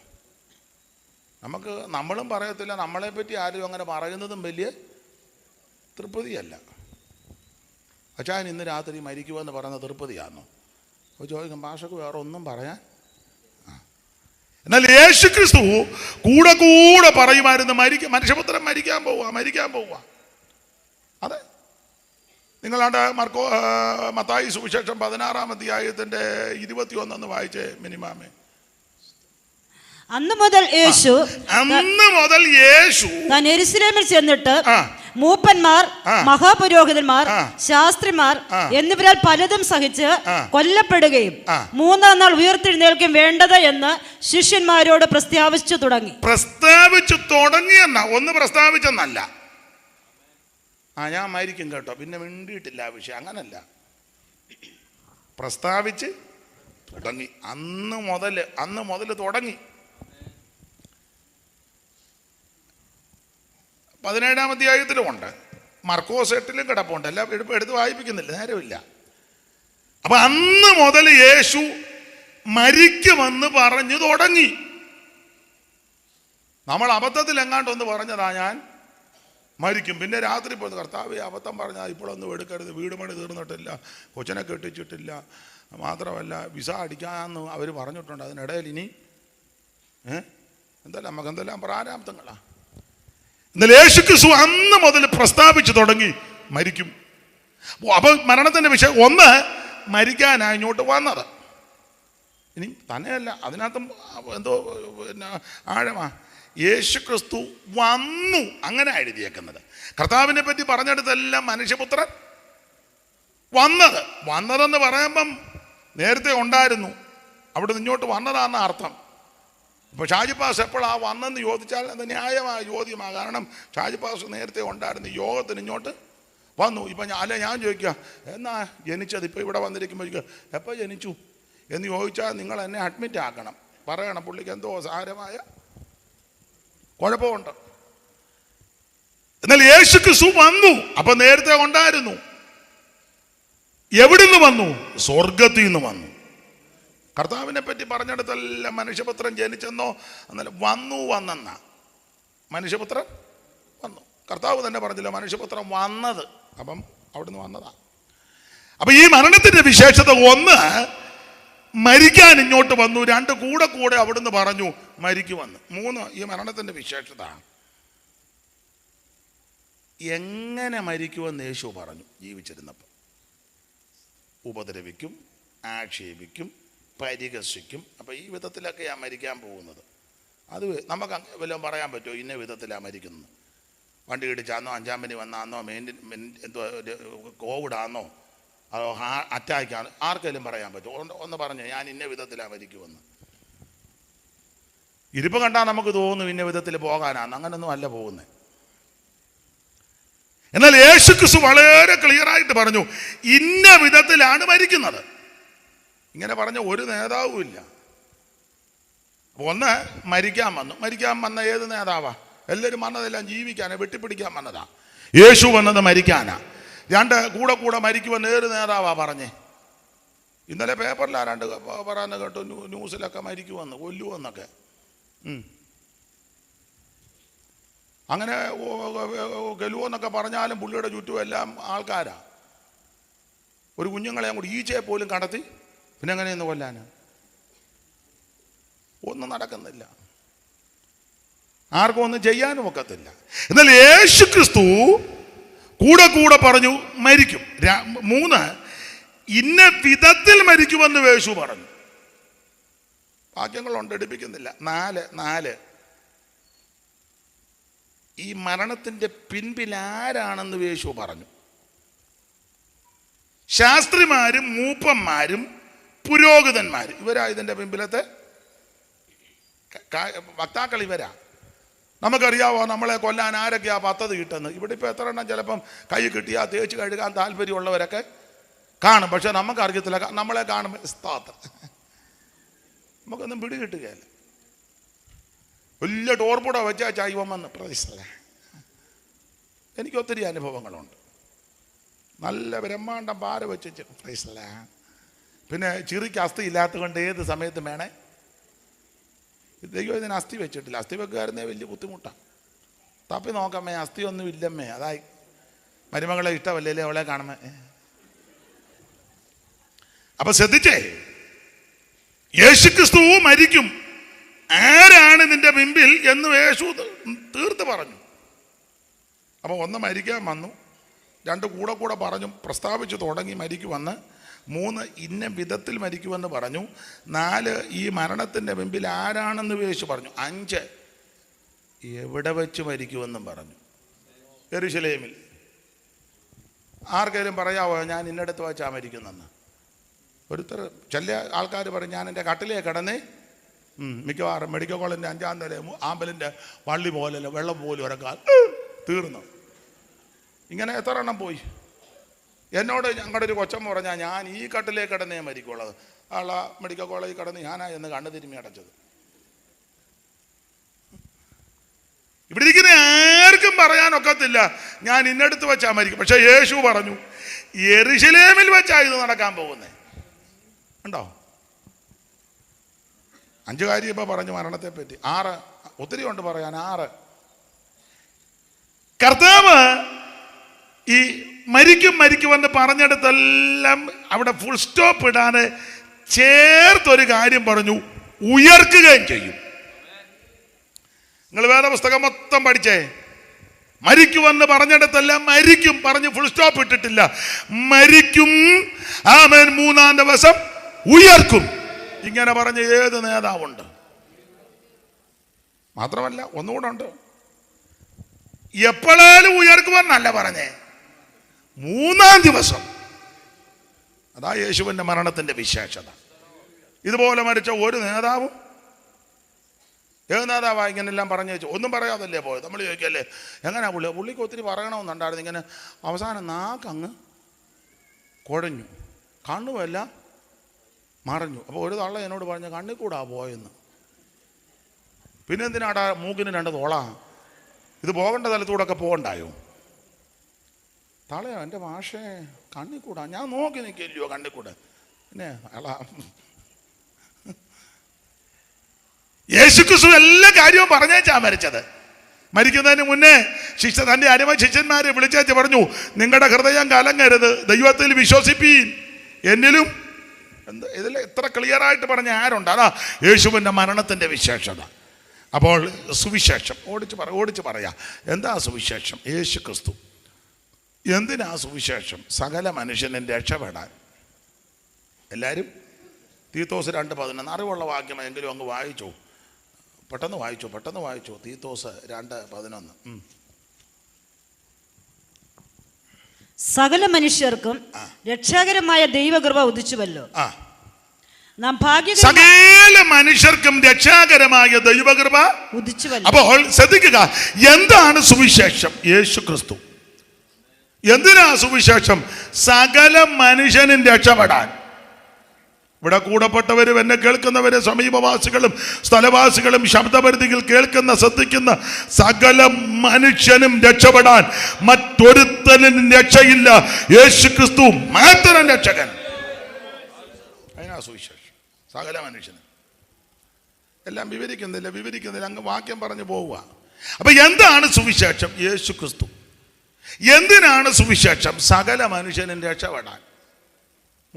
മൂന്നാമത്തെ തലക്കെട്ട്, ആരാ സുവിശേഷം കേൾക്കേണ്ടത്?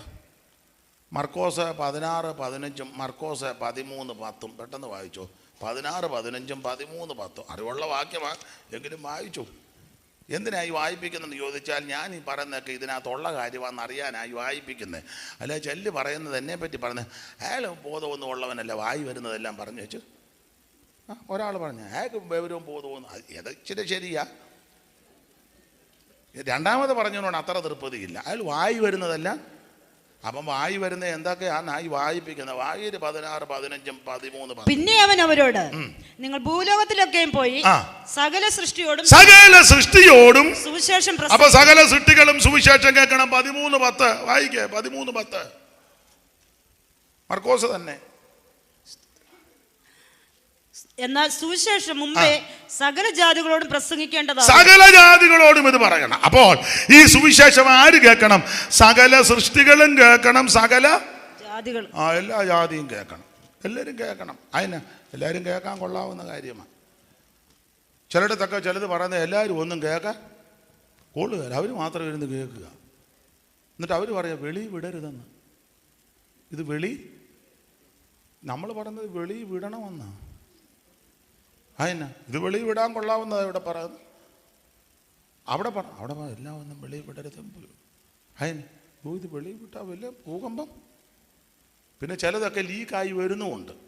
അന്നേരം പിന്നെ ചിലരൊക്കെ അതിന് പ്രതികരിക്കുന്നത്. ഇത് എല്ലാവരും വെളി കേൾക്കേണ്ടതാണ്. അതെന്തുവാ? സുവിശേഷം, നല്ല വാർത്ത. എന്തുവാ ഇതിൻ്റെ അർത്ഥം? എന്നാ? രക്ഷ. സകല മനുഷ്യനും രക്ഷപ്പെടണം. അതാ ഈ വാർത്ത. ഇതെല്ലാവരും കേൾക്കണം. പക്ഷെ നമ്മുടെ പല ആൾക്കാരും കേൾപ്പിക്കത്തില്ല. ഞാൻ ഇവിടെയൊക്കെ പലയിടത്തും കൺവെൻഷൻ ചെല്ലുമ്പോൾ 1.5 കിലോമീറ്റർ ഞാൻ വണ്ടിയുടെ ഗ്ലാസ് താക്കും. വണ്ടി ചിലപ്പോൾ ഒന്ന് സ്ലോ ചെയ്യും. കേൾക്കുന്നുണ്ടെന്ന് കേൾക്കുന്നില്ല. പിന്നെയും സ്ലോയിൽ അങ്ങോട്ട് വണ്ടി വിടും. കേൾക്കുന്നുണ്ട്. കാരണം എവിടം വരെ കേൾക്കുന്നുണ്ടെന്ന് എനിക്കൂടെ ഒന്ന് അറിയണ്ടേ. കേൾക്കുകയല്ല.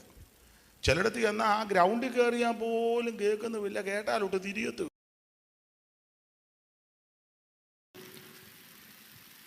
അതേസമയം എനിക്കിഷ്ടം, നിങ്ങളുമൊക്കെ പോയിട്ടുണ്ട്, തിരുവനന്തപുരം സൈഡിൽ ചെന്നേ നന്നായിട്ട് കേൾപ്പിക്കും. ഒരു 2 കിലോമീറ്ററൊക്കെ മിക്ക യോഗത്തിന് ചെല്ലുമ്പോഴേ കേൾപ്പിക്കും. ഈ നമ്മുടെ നാട്ടിൽ അങ്ങനെ നമ്മുടെ ആൾക്കാർ കേൾപ്പിക്കത്തില്ല. എന്നാൽ വേറെ ചില ആൾക്കാർ കേൾപ്പിക്കും. 3 കിലോമീറ്റർ വരെ അവർ കേൾപ്പിക്കും. അവർക്ക് വിവരമുണ്ട്. അവർ എല്ലാ പോസ്റ്റേലും എല്ലാം വെച്ചിട്ടുണ്ട്. എല്ലാവർക്കും മനസ്സിലാകുന്നില്ലെങ്കിലും കേൾക്കുന്നുണ്ട്. ഇല്ലേ? ഈയിടെ ഞാൻ കേട്ടു, ഏവമുക്തം കൃഷികേശം കൂടാകേശേന ഭാരത അതിഭൂതം ചക്കിം പ്രോക്ത ആദ്യ ദൈവം കിമുച്ചത്. കേൾക്കുന്നുണ്ടല്ലോ.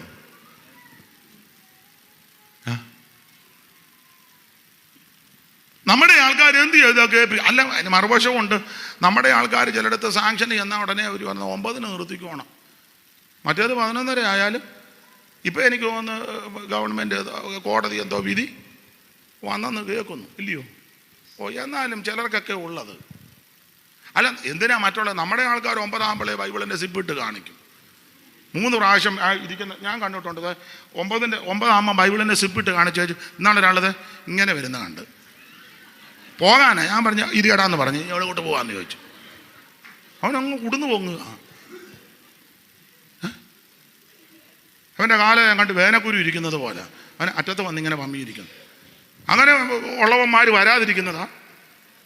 പിന്നെ വീട്ടിൽ പോയി അങ്ങനെ കിടന്ന് ഉറങ്ങണം. എടാ, ഇതെല്ലാവരും കേൾക്കാൻ പറ്റുന്നതാ. എന്തുവാ സുവിശേഷം? എല്ലാവരും കേൾക്കാം. എന്തുവാ ഇതിൻ്റെ അർത്ഥം? മനുഷ്യവർഗത്തിൻ്റെ രക്ഷയാ. മറ്റൊരുത്തലിന് രക്ഷയില്ല. യേശു ക്രിസ്തു രക്ഷകൻ. രക്ഷകൻ യേശുവിൻ സന്നിധിയിൽ കടന്നു വന്നിടുവീൻ. മഹത്വരാജനായി നിന്നിലേക്കിന്ന് എഴുന്നള്ളിയിടട്ടെ. രക്ഷകൻ യേശുവിൻ സന്നിധിയിൽ. ചേർന്ന് പാട്.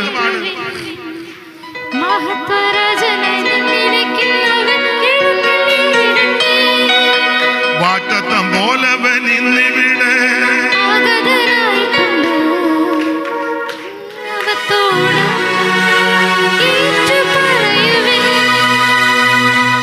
ഇതില്ലാറൊന്ന് പാടിക്കേ. വാഗ്ദത്തം പോലവൻ.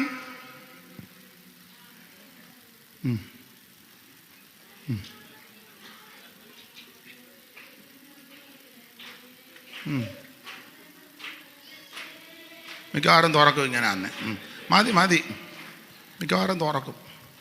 കല ഇങ്ങനെ വാഴുമ്പോഴാണ് കല്ലറ. യേശു കല്ലറയുടെ വാതിൽക്കൊന്ന് ഉറക്കെ വിളിച്ചെന്നാ ലാസറേ എന്നു പറയാം. കല്ലറ തുറക്ക. മിക്കവാറും തുറക്കും. രാത്രി കല്ലറ കയറാതിരുന്നാ നല്ലത്. ഒന്നും വേണ്ടിനി. ഈ പള്ളിക്ക് ഈ മണി മതിയെന്ന് പറഞ്ഞ പോലെ ഇന്നിങ്ങനെ ഇരിക്കട്ടെ. അപ്പൊ ശ്രദ്ധിച്ചേ, എന്താണ് സുവിശേഷം? യേശു ക്രിസ്തു. എന്തിനാ സുവിശേഷം? സകല മനുഷ്യനും രക്ഷപ്പെടാൻ. ആരാ ഇത് കേൾക്കേണ്ടത്? സകല സൃഷ്ടികളും സകല ജാതികളും ഇത് കേൾക്കണം. അടുത്തത് എങ്ങനെയാ ഇത് പറയണ്ടേ? സുവിശേഷമേ. ഞങ്ങളുടെ ഒരു കൊച്ച രാവിലെ കളസവും ഇട്ടുകൊണ്ട് കിതാബ് എടുത്തുകൊണ്ടിറങ്ങി. പുള്ളിക്കാരുടെ ഭാഷയാണ്. രാവിലെ കളസവും ഇട്ട് എങ്ങനെയാ പറയണ്ടേ? വായിച്ച് അതിന് വാക്യം തരാം. പിന്നെ പറയേണ്ട വിധമൊക്കെ ഉണ്ട്. തെസ്സലോനിക്കർക്ക് എഴുതിയ 1-ാം ലേഖനം 1:5 ആയിരം. 1:5 എല്ലാം ഈ വചനത്തിൽ നിന്നാകുമ്പോൾ പിന്നെ എൻ്റെ കൊങ്ങായിക്ക് പിടിക്കുകയല്ല. ഞങ്ങളുടെ സുവിശേഷം വചനമായി മാത്രമല്ല, കുറെ വാക്യം മാത്രം പറയല്ല. വാക്യം മാത്രം അങ്ങനെ പറയുന്നവരുണ്ട്. ഒരനക്കോവില്ല. ആ വീലിങ്ങനെ അങ്ങോട്ട് നിന്ന് മത്തായി 4:3, 2:1, 4:8. 8-ാം വാക്യത്തെ 8ആയിട്ട് പകുത്ത് കഴിയുമ്പോൾ അതിൻ്റെ ഒരു ഭാഗം 3:3, 2:4 എല്ലാം വാക്യമാവും. അപ്പം പൗലോസ് പറയാം ഞങ്ങളുടെ സുവിശേഷം കുറെ വാക്യം മാത്രം പറയുകയല്ല. ഒന്നുകൂടെ വായിച്ചേ മിനിമാമേ. ഞങ്ങളുടെ സുവിശേഷം വചനമായി മാത്രമല്ല. കുറെ വാക്യം മാത്രം ഗൂഗിളിൽ കയറി ഡിക്ഷണറി തപ്പി കുറെ പോയിന്റ് പറഞ്ഞു പോകുകയല്ല. പിന്നെ എങ്ങനാ വായിര്? ശക്തിയോടും പരിശുദ്ധാത്മാവോടും ബഹുനിശ്ചയത്തോടും ആയിരുന്നു. അങ്ങനാ പറയട്ടെ.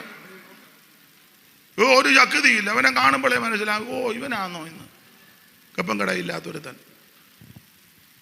ചില നിപ്പും പടുതിയും കണ്ടിട്ടില്ലേ? ഇത് ശക്തിയോടെ പറയണം. കാരണം ഇത് ശക്തിയുള്ള വചനമാണ്. അത് ശക്തിയോടെ പറയണം.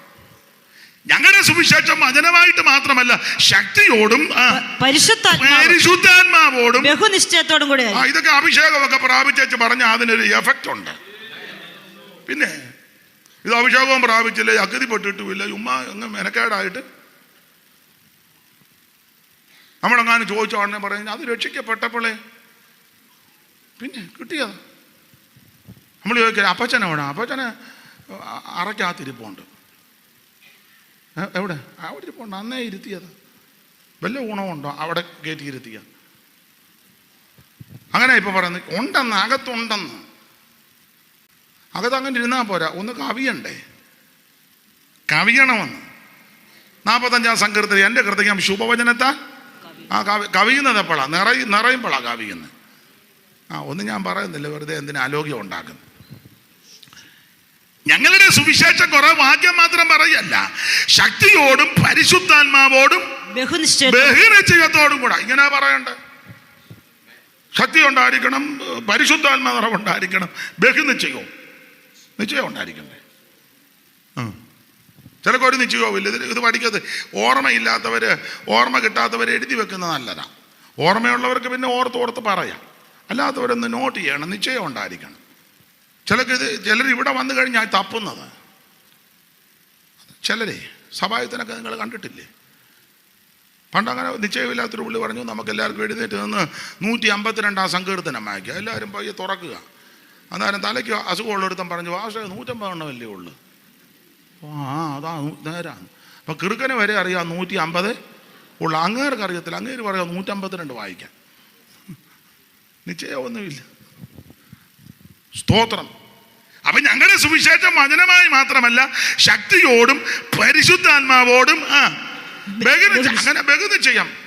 ഇങ്ങനെ ആ സുവിശേഷം അറിയിക്കണ്ടേ? അങ്ങനെ സുവിശേഷം അറിയിക്കുമ്പം നിങ്ങൾ അങ്ങനെ കേൾക്കണ്ടേ? അതിനുകൊണ്ട് വാക്യം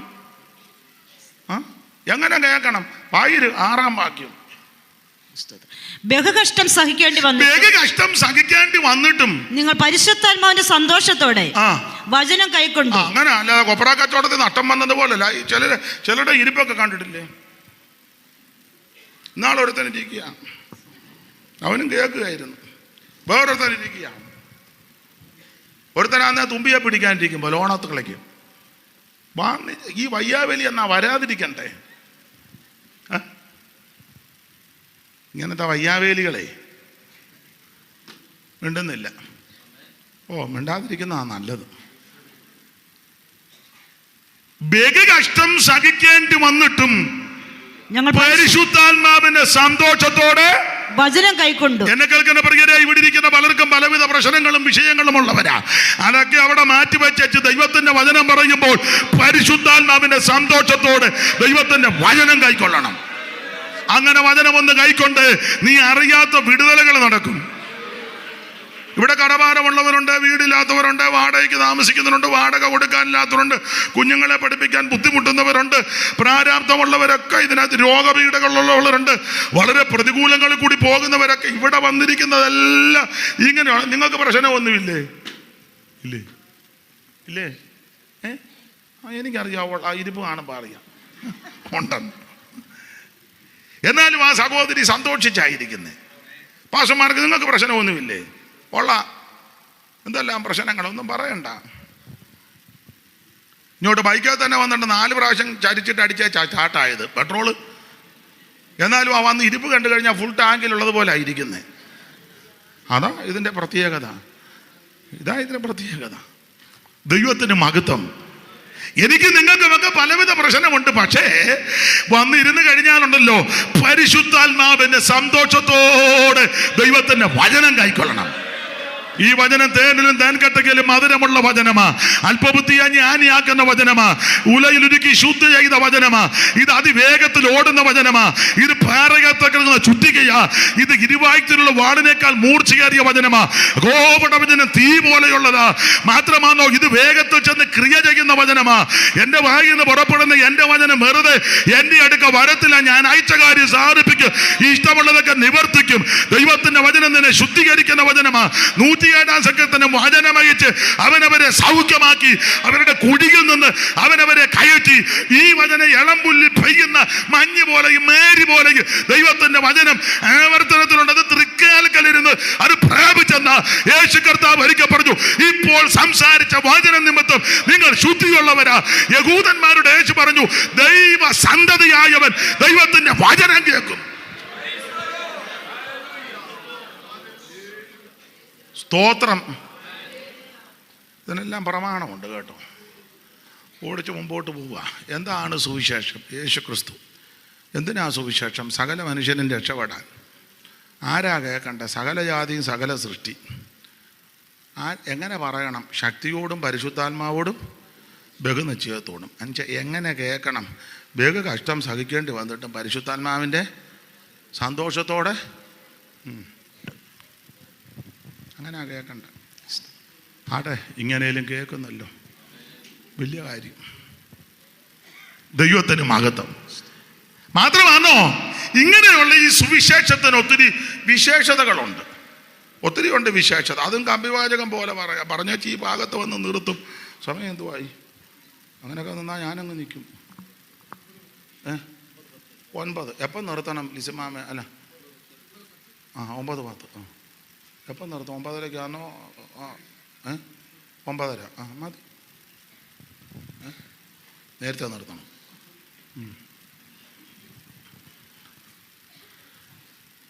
എന്താണ് ഈ സുവിശേഷത്തിന്റെ വിശേഷത? ഓടിച്ചു പറയാം, വിശദീകരിക്കുന്നില്ല. ഒന്ന്, സുവിശേഷം നിന്നെ രക്ഷിക്കുന്ന മാർഗമാണ്. റോമാലേഖനം 1-ാം അധ്യായം 16-ാം വാക്യം. ഞാൻ ഇന്ന് ബൈബിള് തുറക്കുന്നില്ല. വേണ്ട, ബൈബിളും അങ്ങ് തരിക. അല്ലെ പിന്നെ നിങ്ങൾ പറയും അത് അവിടെ ഇരിക്കുന്ന ആൾ എല്ലാം കുറിച്ച് വെച്ചിരിക്കുക, വെച്ച് താങ്ങുകയാണ്. വേണ്ട, അത് വേണ്ട. അവിടെ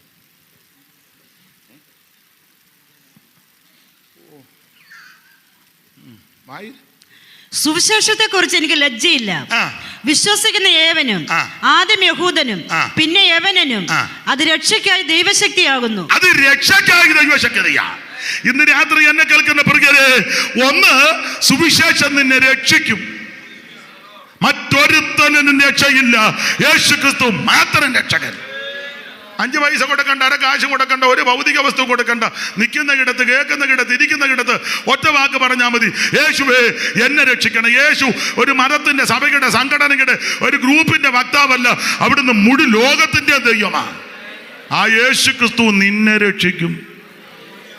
അപ്പൊ സുവിശേഷത്തിന്റെ വിശേഷത ഒന്ന്, ഇത് രക്ഷിക്കുന്ന മാർഗമാണ്. 2, സുവിശേഷത്തിന്റെ വിശേഷത ഇത് സമാധാനം തരുന്ന മാർഗമാണ്. എഫേസ്യ ലേഖനം 6-ാം അധ്യായം 14-15. അറിവുള്ള വാക്യമെങ്കിലും വായിച്ചു. എഫേസ്യ ലേഖനം 6-14-15. നിങ്ങളുടെ അരയ്ക്ക് സത്യം കെട്ടിയും നീതി എന്ന കവചം ധരിച്ചും സമാധാന സുവിശേഷത്തിനായുള്ള ഒരു സമാധാന സുവിശേഷം മതി മതി മതി. അപ്പൊ ഈ സുവിശേഷത്തിന്റെ 2-ാമത്തെ വിശേഷത ഇത് സമാധാനം തരുന്നതാണ്. സമാധാനം. സുവിശേഷം ഒരു വ്യക്തിയിൽ വന്നാൽ അവന് സമാധാനമാണ്. സുവിശേഷം ഒരു കുടുംബത്തിലെത്തിയാൽ ആ കുടുംബത്തിന് സമാധാനമാണ്. സുവിശേഷം ഒരു ദേശത്തെത്തിയാൽ ദേശത്ത് സമാധാനമാണ്. സുവിശേഷം ഒരു സംസ്ഥാനത്തോ രാജ്യത്തോ എത്തിയാൽ അവിടെ സമാധാനമാണ്. അതിന് ഇത് അലോഗ്യം ഉണ്ടാക്കുന്ന മാർഗമല്ല. അതിലെ നമ്മൾ ചിലയിടത്തൊക്കെ നമ്മുടെ ദൈവദാസന്മാർ പരസ്യയോഗത്തിന് ഒരു മൈക്കും ഒരു ചെറിയ 2 വീലറും 2 ട്രാക്റ്റുമായിട്ട് നിന്ന് പ്രൈസ് ലോഡെന്ന് പറയുമ്പോഴേ ചില പൂഞ്ഞാന്മാർ, ആ ദേശത്തുള്ള ചില പൂഞ്ഞാൻ വന്നേച്ച് അവൻ്റെ പൊടിമീശയും പിരിച്ചേച്ച മുണ്ട് നമ്മളെ കാണുമ്പോൾ ഒന്നുകൂടെ എന്ന് പറഞ്ഞാൽ ഇവൻ്റെ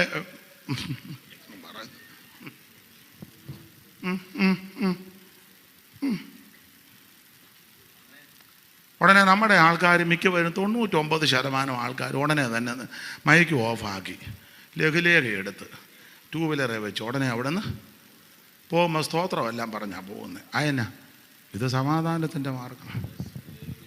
അതുകൊണ്ടാണ്. അതേസമയം നീ വലിയ പൂവനാ, ആണ്ട പാർട്ടിക്കാർ യോഗം നടത്തുമ്പോൾ അങ്ങോട്ടൊന്ന് എന്നേ വെച്ചേക്കുമോ നിന്നെ? അത് കോൺഗ്രസ് ആണെങ്കിലും BJP ആണെങ്കിലും കമ്മ്യൂണിസ്റ്റുകാരാണെങ്കിലും യോഗം നടത്തുമ്പോൾ നീ ആ പൊടിയൊക്കെ പിരിച്ചൊന്ന് എന്നേ നിന്നെ അവരെ ഏറി നിർത്തും. നീ എല്ലുകലെന്നുള്ളത് വേറൊരു സത്യം. പിന്നെ ഞാൻ ഇങ്ങോട്ട് വന്നപ്പം പിന്നെ എന്തോ സംഭവം എന്നാണെന്നറിയാമല്ലോ, നോക്കുമ്പോൾ കൊടിയെല്ലാം പറിച്ച് ദൂരോട്ട് കളയുന്നു. എവിടാണെന്നൊന്നും ചോദിക്കണ്ട. അപ്പം അവരുടെ ആളിനെ എന്തോ ഉപദ്രവിച്ചെന്നും പറഞ്ഞ് മറ്റവരുടെ കൊടി പറിച്ചു ദൂരം. അപ്പം മറ്റവർ ബസ് എല്ലാം കൂടെ പറിച്ചു അവർ എല്ലാം അങ്ങോട്ടും ഇങ്ങോട്ടും. ഇതിൻ്റെ നടുവിൽ നമ്മൾ എന്നാ ചെയ്യണമെന്ന് വെച്ചാൽ നമ്മൾ പ്രാർത്ഥിക്കണം. എന്തിനാ? സമാധാനം ഉണ്ടാകാൻ. അല്ല നമ്മളുടനെ മറ്റേ കൊടിയും കൂടെ പറിക്കാൻ മേലായിരുന്നു കേട്ടോ, അതാണോ പറഞ്ഞു കൊടുക്കുന്നത്? അല്ല നമ്മുടെ ആൾക്കാർ ചില ആൾക്കാർ പറിക്കുകയല്ലോടാ, കൂട്ടിയിട്ട് കത്തിക്കടാ. നീ പറയരുത്. നമ്മൾ ചെയ്യേണ്ടത് ഉടനെ ദൈവമേ ഈ ദേശത്ത് സമാധാനം ഉണ്ടാകണം, ഈ രാജ്യത്ത് സമാധാനം ഉണ്ടാകണം. അല്ല നമ്മളുടനെ നമുക്കൊരു MLA വേണം, MP വേണം, നമുക്കും വാടാ, ദാരിക വീര പോരിന് വാടാ. നമുക്കൊരുവൻ സ്വർഗത്തിലുണ്ട്. നമ്മുടെ ദൈവമോ സ്വർഗത്തിലിരിക്കുന്നു. നമ്മളെ ഭരിക്കുന്നവൻ ദൈവമാണ്. അപ്പൊ സുവിശേഷത്തിന്റെ വിശേഷത ഇത് സമാധാനം തരുന്ന മാർഗമാണ്. അതിനാ അതിന് പ്രത്യേക കാര്യമുണ്ട്. ഈ സുവിശേഷം യേശുക്രിസ്തുവാ. യേശുക്രിസ്തുവിന് ഒത്തിരി പര്യായം ഈ പുസ്തകത്തിലുണ്ട്. അതിൽ ഒരു പര്യായം ഇങ്ങനെ സമാധാന പ്രഭു. അവിടുത്തെ പര്യായ പദത്തിൽ ഒന്ന് അവിടുന്ന് സമാധാന പ്രഭുവാ. ഇന്ന് രാത്രി സമാധാനമില്ലാത്ത ആരെങ്കിലും എന്നെ കേൾക്കുന്നെങ്കിൽ നീ യേശുവിൻ്റെ സന്നിധിയിൽ സമർപ്പിക്ക്. സമാധാന പ്രഭുവായ യേശു ഇന്ന് രാത്രി നിനക്ക് സമാധാനം തരും. ഇപ്പൊ നമുക്ക് എങ്ങനെയൊക്കെയാ സമാധാനം? ദൈവത്തോട് സമാധാനം ഉണ്ട്. ദൈവത്തോട് അതെന്നാ, നമ്മളൊരിക്കൽ ദൈവത്തിന് ശത്രുക്കളായിരുന്നു. ദൈവം നമുക്ക് ശത്രുവല്ല, നമ്മൾ ശത്രുവായിരുന്നു. ഇപ്പൊ നമുക്ക് സമാധാനമുണ്ടായി ദൈവത്തോട്. അതുകൊണ്ട് അടുത്ത് എന്നുവെച്ച് വിളിക്കാം, എൻ്റെ ദൈവമേ എന്ന് വിളിക്കാം. സമാധാനത്തിലാക്കി. ഈ സമാധാനം എങ്ങനെ കൈവരിച്ചെന്ന് ചോദിച്ചാൽ ഒരു ചിന്തകൻ പറഞ്ഞിരിക്കുന്നത്, യേശു കാൽവറിയിൽ 2 കള്ളന്മാരുടെ നടുവിൽ ആണികളാൽ തൂങ്ങപ്പെട്ട് തറക്കപ്പെട്ട് കിടക്കുക. അദ്ദേഹത്തിൻ്റെ ഭാവന ആശയം, ഉപദേശമല്ല ആശയം. പുള്ളി പറഞ്ഞിരിക്കുന്നത്, ഒരു കൈ പിതാവായ ദൈവത്തെ പിടിച്ചു, ഒരു കൈ പാപികളാകുന്ന നമ്മളെയും പിടിച്ചേച്ച് ഇടയ്ക്ക് നിന്ന് എന്നെയും ദൈവത്തെയും അല്ലെ നമ്മളെയും ദൈവത്തെയും കൂടെ രമ്യതപ്പെടുത്തി. ഇപ്പം നമുക്ക് ദൈവത്തോട് സമാധാനമുണ്ട്. അതുകൊണ്ടാണ് നേരെ എൻ്റെ ദൈവമേ എന്ന് വിളിക്കാം. നേരത്തെ ആണെങ്കിൽ അങ്ങനെ വിളിക്കാനൊക്കത്തില്ല. കേറോപ്പിൽ അബ്രഹാമിൻ്റെയും ഇസഹാക്കിൻ്റെയും യാക്കൂബിൻ്റെയും ദൈവമേ എന്ന്. ഇപ്പം അങ്ങനൊന്നും ഞങ്ങളുടെ പിതാക്കന്മാരുടെ മിണ്ടിപ്പോകരുത്. പിതാക്കന്മാരുടെ ദൈവം എന്ന് പറഞ്ഞാൽ പല കക്ഷികൾ ഇവിടെ വരും. പിന്നെ എന്തിനാ എന്നെ വിളിച്ചെന്ന് ചോദിക്കും. എന്ന് ഞാൻ പറയുന്നില്ല. പല തള്ള വരും, അവർ വരും, പലരും വരും. മേരിക്കുട്ടി എന്തിനാ എന്നെ? പിന്നെ അതിനെ അടിക്കാൻ നടക്കണം, അതിനെ വിടാൻ നടക്കണം, പിന്നെ വേറെ ആളിനെ അതിനും വിളിക്കണം. പുള്ളി വന്ന് ചോദിക്കുക, എപ്പോൾ വന്നു, എങ്ങനെ വന്നു? പല രീതിയിലാണ് ചോദിക്കുന്നതേ. അതുകൊണ്ട് ഇപ്പം അങ്ങനത്തെ കേസൊന്നും എടുക്കണ്ട.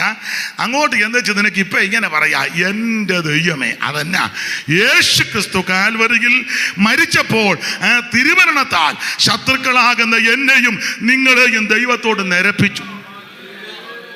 ദൈവത്തോട് സമാധാനം മാത്രമാണ്, ദൈവത്തോട് മാത്രം. ഇപ്പം തമ്മിൽ സമാധാനം. അതിനൊരു പ്രയോഗം ഇങ്ങോട്ട്, ദൂരസ്ഥരായവര് സമീപസ്ഥരായവര്. നമ്മളായിരുന്നു ദൂരസ്ഥര്, അടുക്കാനൊക്കത്തില്ല അങ്ങോട്ട്. സമീപസ്ഥരാരാ? യഹൂദന്മാർ. അവർക്കൊരു ചിന്തയുണ്ട്, ഞങ്ങൾ ദൈവത്തിൻ്റെ അടുത്ത പുള്ളിക്ക. പക്ഷേ യുവന്മാരെ പോലെ വൃത്തികെട്ടവന്മാർ. അയ്യോ വായിച്ച് തെസ്സലോനിക്കർ കരുതിയ 1 ലേഖനം 2:15 വായിച്ചു. ഇത്ര കൊള്ളുകലാത്തവന്മാർ വായിര്.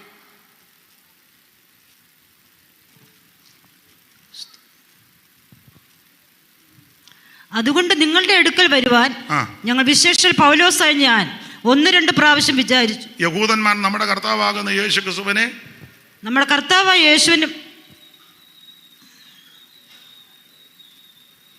യഹൂദന്മാർ നമ്മുടെ കർത്താവാകുന്ന യേശു ക്രിസ്തുവിനെ ക്രൂശിച്ചവരും ഞങ്ങളെ ഓടിച്ചു കളഞ്ഞവരും ഇല്ലേ? കണ്ടോ? 14. സഹോദരന്മാരെ, യഹൂദയ ക്രിസ്തുയേശുവിലുള്ള ദൈവസഭകൾക്ക് നിങ്ങൾ അനുകാരികളായി തീർന്നു. അവർ യഹൂദരാൽ അനുഭവിച്ചു തന്ന നിങ്ങളും സ്വജാതിക്കാർ അനുഭവിച്ചുവല്ലോ. യഹൂദർ കർത്താവായ യേശുവിനെയും സ്വന്തം പ്രവാചകന്മാരെയും കൊന്നവരും ഞങ്ങളെ ഓടിച്ചു കളഞ്ഞവരും നല്ല കക്ഷികളാ. ഈ അടുത്ത കാലത്ത് എന്നോട് ഒരാൾ പറഞ്ഞു, ഞങ്ങൾ യഹൂദന്മാരാ. ഞാൻ പറഞ്ഞു, മിണ്ടിപ്പോകരുത് വിടങ്ങും. നീ വിടലത്തരവൊന്നും കയറി. അവൻ പറയും, ഇത് യഹൂദന്മാരുടെ രക്തമാണ്. ഞാൻ പറഞ്ഞു, മിണ്ടിപ്പോകരുത്, ബോധമുള്ളവനോടൊന്നും കയറി പറഞ്ഞേക്കരുത്. അതെന്നാ? ഞാൻ പറഞ്ഞു, ഈ വാക്യം വായിക്കാൻ പറഞ്ഞു. വായിച്ചേ. യഹൂദർ കർത്താവായ യേശുവിനെയും സ്വന്തം പ്രവാചകന്മാരെ കൊന്നവരും ഞങ്ങളെ ഓടിച്ചു കളഞ്ഞവരും. ഞങ്ങളെന്ന് പറഞ്ഞ സുവിശേഷ വേലക്കാര് പൗലോസായത് പറയുന്നത് ഓടിച്ചു കളഞ്ഞവരും. 3 ദൈവത്തെ പ്രസാദിപ്പിക്കാത്തവരും. സകല മനുഷ്യർക്കും വിരോധികളും. കണ്ടോ? ഇപ്പോഴും അത് അറിയാമല്ലോ, സകല എണ്ണത്തിന് എതിരാ. പിന്നെ ജാതികൾ രക്ഷിക്കപ്പെടേണ്ടതിനായി ഞങ്ങൾ അവരോട് പ്രസംഗിക്കുന്നത് വിലക്കുന്നവരുമാകുന്നു. അങ്ങനെയുണ്ട്. അപ്പൊ ഞാൻ പറഞ്ഞു, ഇനി മേലി മിണ്ടി പോകരുത്. പുള്ളി പറഞ്ഞു, ഇനി ഞാൻ പറയത്തില്ലെന്ന് പറഞ്ഞു. അപ്പൊ ഞാൻ ചോദിച്ചു, ഇനി എന്നാ പറയും? ഞാൻ ദൈവവൈതലാന്ന് പറയും. അതാ നല്ലത്. അപ്പൊ യഹൂദന്മാർക്കൊരു ചിന്തയുണ്ട്, ഞങ്ങൾ ദൈവത്തിന്റെ അടുത്ത ആളാ. ദൂരസ്ഥരാ നമ്മൾ. ആ ദൂരസ്ഥരും സമീപസ്ഥരുമാകുന്ന 2 കൂട്ടരെയും കൂടെ നിരപ്പിച്ച് സമാധാനത്തിലാക്കി. അതാ സുവിശേഷം. സുവിശേഷം സമാധാനം തരുന്ന മാർഗമാണ്. 1 രക്ഷിക്കുന്ന മാർഗം, 2 സമാധാനം, 3 സുവിശേഷം മാനുഷികമല്ല. ഗലാത്യ ലേഖനം 1:11 വായിച്ചേ.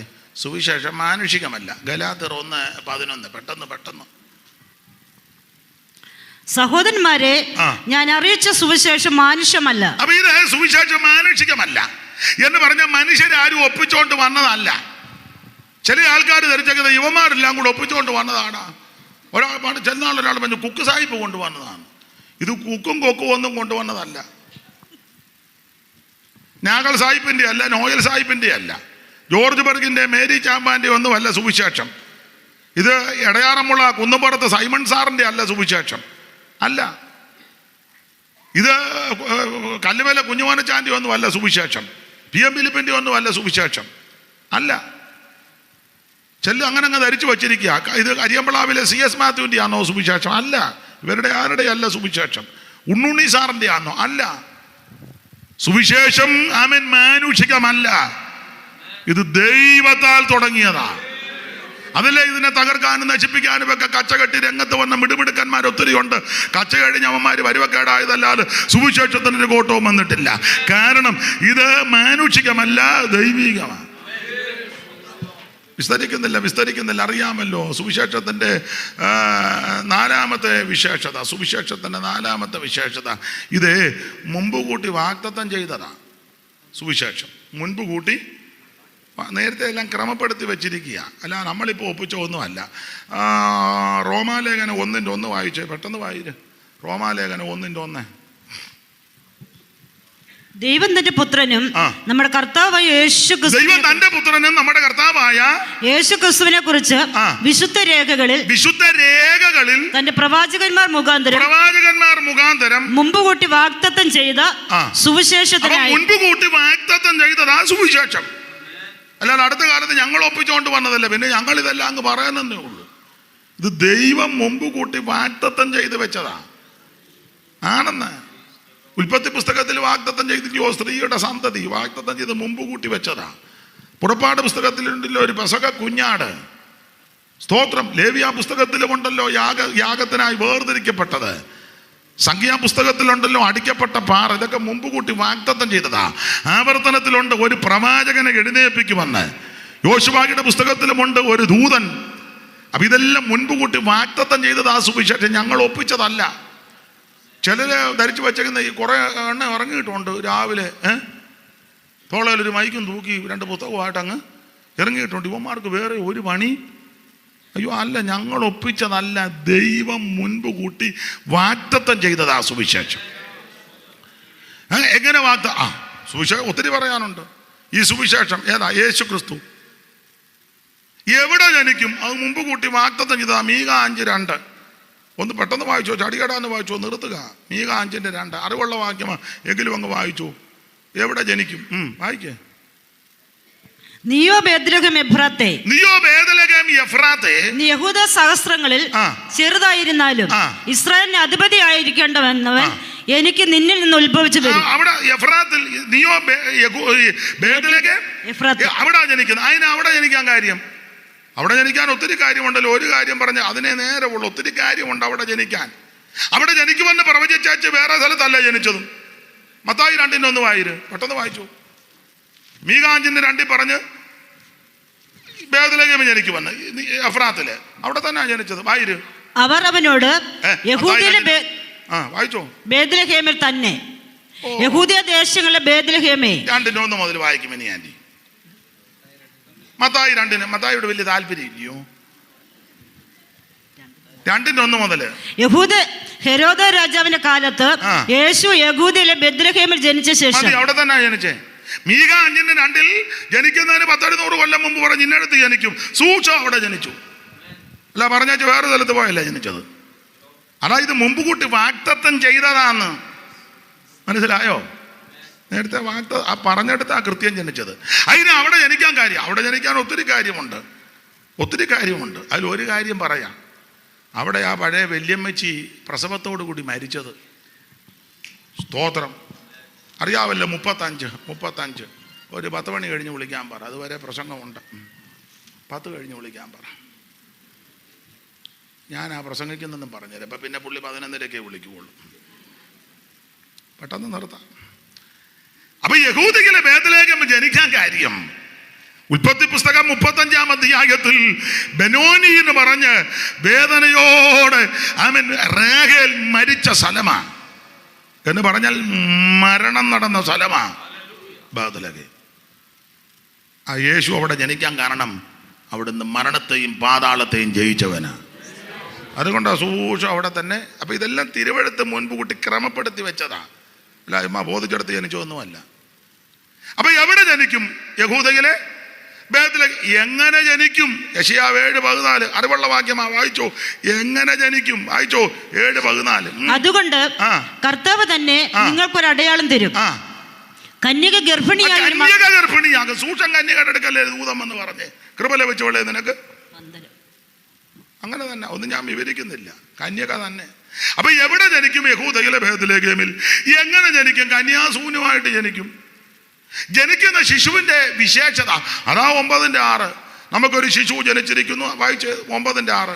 നമുക്കൊരു ശിശു ജനിച്ചിരിക്കുന്നു. എന്നാ ഒരു തപ്പല്, ഒന്നുകൂടെ വായിര്. നമുക്കൊരു ശിശു ജനിച്ചിരിക്കുന്നു. വാചകം ശ്രദ്ധിച്ചു. നമുക്ക് ഒരു ശിശു, ഒത്തിരി ശിശു അല്ല, ഏകവചനമാ. നമുക്ക് ഒരു ശിശു ജനിച്ചിരിക്കുന്നു. പിന്നെ നമുക്കൊരു മകൻ നൽകപ്പെട്ടു. ഒരു മകൻ, അതാ ഒരു, എല്ലാം ഏകവചനമാ. ഒരു മകൻ. പിന്നെ ആധിപത്യം അവന്റെ തോളിലിരിക്കും. അത് അവന്റെ തോളിൽ, അവരുടെ നല്ല, അവന്റെ എല്ലാം കൃത്യമാണ്. പിന്നെ അവൻ അത്ഭുത മന്ത്രി. അവന് അത് ഏകവചനം, അത്ഭുത മന്ത്രി. ഒത്തിരി മന്ത്രി ഇല്ല. പിന്നെ വീരന ദൈവം. ദൈവങ്ങളെന്നല്ല, വീരന ദൈവം. ദൈവം ഒരുവനേ ഉള്ളൂ. ഇതെല്ലാം കൃത്യമാ. പിന്നെ നിത്യപിതാവ്. പിതാക്കന്മാര് കിഴക്കൊരു പിതാവും പടിഞ്ഞാറൊരു പിതാവും ഒന്നുമല്ല. ഒന്നും അറിയാൻ മേലാർക്കും, ഒറ്റ പിതാവേ ഉള്ളൂ. പിന്നെ സമാധാന പ്രഭു.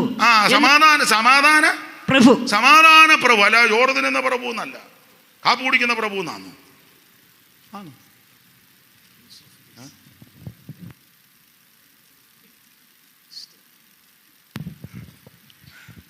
അവിടുന്ന് സമാധാന പ്രഭു. അപ്പൊ ഇത് തിരുവെഴുത്ത് മുൻപ് കൂട്ടി ക്രമപ്പെടുത്തി വെച്ചതാ. എന്തുവാ? എവിടെ ജനിക്കും? ബേത്ലഹേമിൽ. എങ്ങനെ ജനിക്കും? കന്യകാസൂനുമായി. ജനിക്കുന്ന ശിശുവിന്റെ വിശേഷത അത്ഭുത മന്ത്രി, വീരനാം ദൈവം, നിത്യപിതാവ്, സമാധാന പ്രഭു. ജനിച്ചു കഴിഞ്ഞാൽ ശിശു ശൈശവത്തിൽ എന്ത് പൂജിക്കും? അതുകൊണ്ട് 7:14 തൈരും തൈരും തൈരും. കന്യക ഗർഭിണിയായ ഒരു മകനെ പ്രസവിക്കും. അവൻ ഇമ്മാനുവേൽ എന്ന് പേർ വിളിക്കും. തിന്മ തള്ളി നന്മ തിരഞ്ഞെടുപ്പാൻ പ്രായമാകും വരെ അവൻ തൈരും തേനും കൊണ്ട് ഉപജീവിക്കും. മതി, അത് മതിയല്ലോ. രണ്ട് കൂട്ടം സാധനം മതി, ഒന്നും വിവരിക്കുന്നില്ല. മാത്രമാണോ ഏത് കുടുംബത്തിൽ നിന്ന് ജനിക്കും? അതുകൊണ്ട് കാണുന്ന കുടുംബത്തിൽ നിന്നൊന്നുമല്ല. 11:1 യെശയ്യാ 11:1 വായിച്ചോ, പെട്ടെന്ന് വായിച്ചു. എന്നാൽ ഇശായിയുടെ കുറ്റിയിലാ ജനിക്കുന്നത്. വേറെ കുറ്റി ഒത്തിരി ഉണ്ട് ഇല്ലേ? നമ്മൾ പറയലേ ഇശായിയുടെ കുറ്റിന്ന്. ഏതാ കുറ്റി? ഇശായിയുടെ കുറ്റി ഏതാന്ന് ഒന്ന് വായിച്ചേ. രൂത്തിന്റെ പുസ്തകം 4-ാം അധ്യായത്തിന്റെ 18 വായിര്. പെട്ടെന്ന് വായിച്ചോ. കുറ്റിയും കൊള്ളത്ത് വന്ന് എടുക്കാം. എന്തായാലും ഇവിടെ വരെ വന്നതല്ലേ. ആ കാലത്തല്ല, താഴത്തെ കാണിക്ക, തീരുന്ന കാണിക്ക, പേരേസിന്റെ, അങ്ങനെ വായിക്കാം. തപ്പിയിട്ട് കാണുന്നുമില്ല. ഫേരസിന്റെ വംശപാരമ്പര്യമാവിത്. അതാ വായിക്കേണ്ടത്. ഫേരസിന്റെ വംശപാരമ്പര്യമാണ്. ഇങ്ങോട്ട് നോക്കിയാ. പേരസ് ആരാ? പേരസ്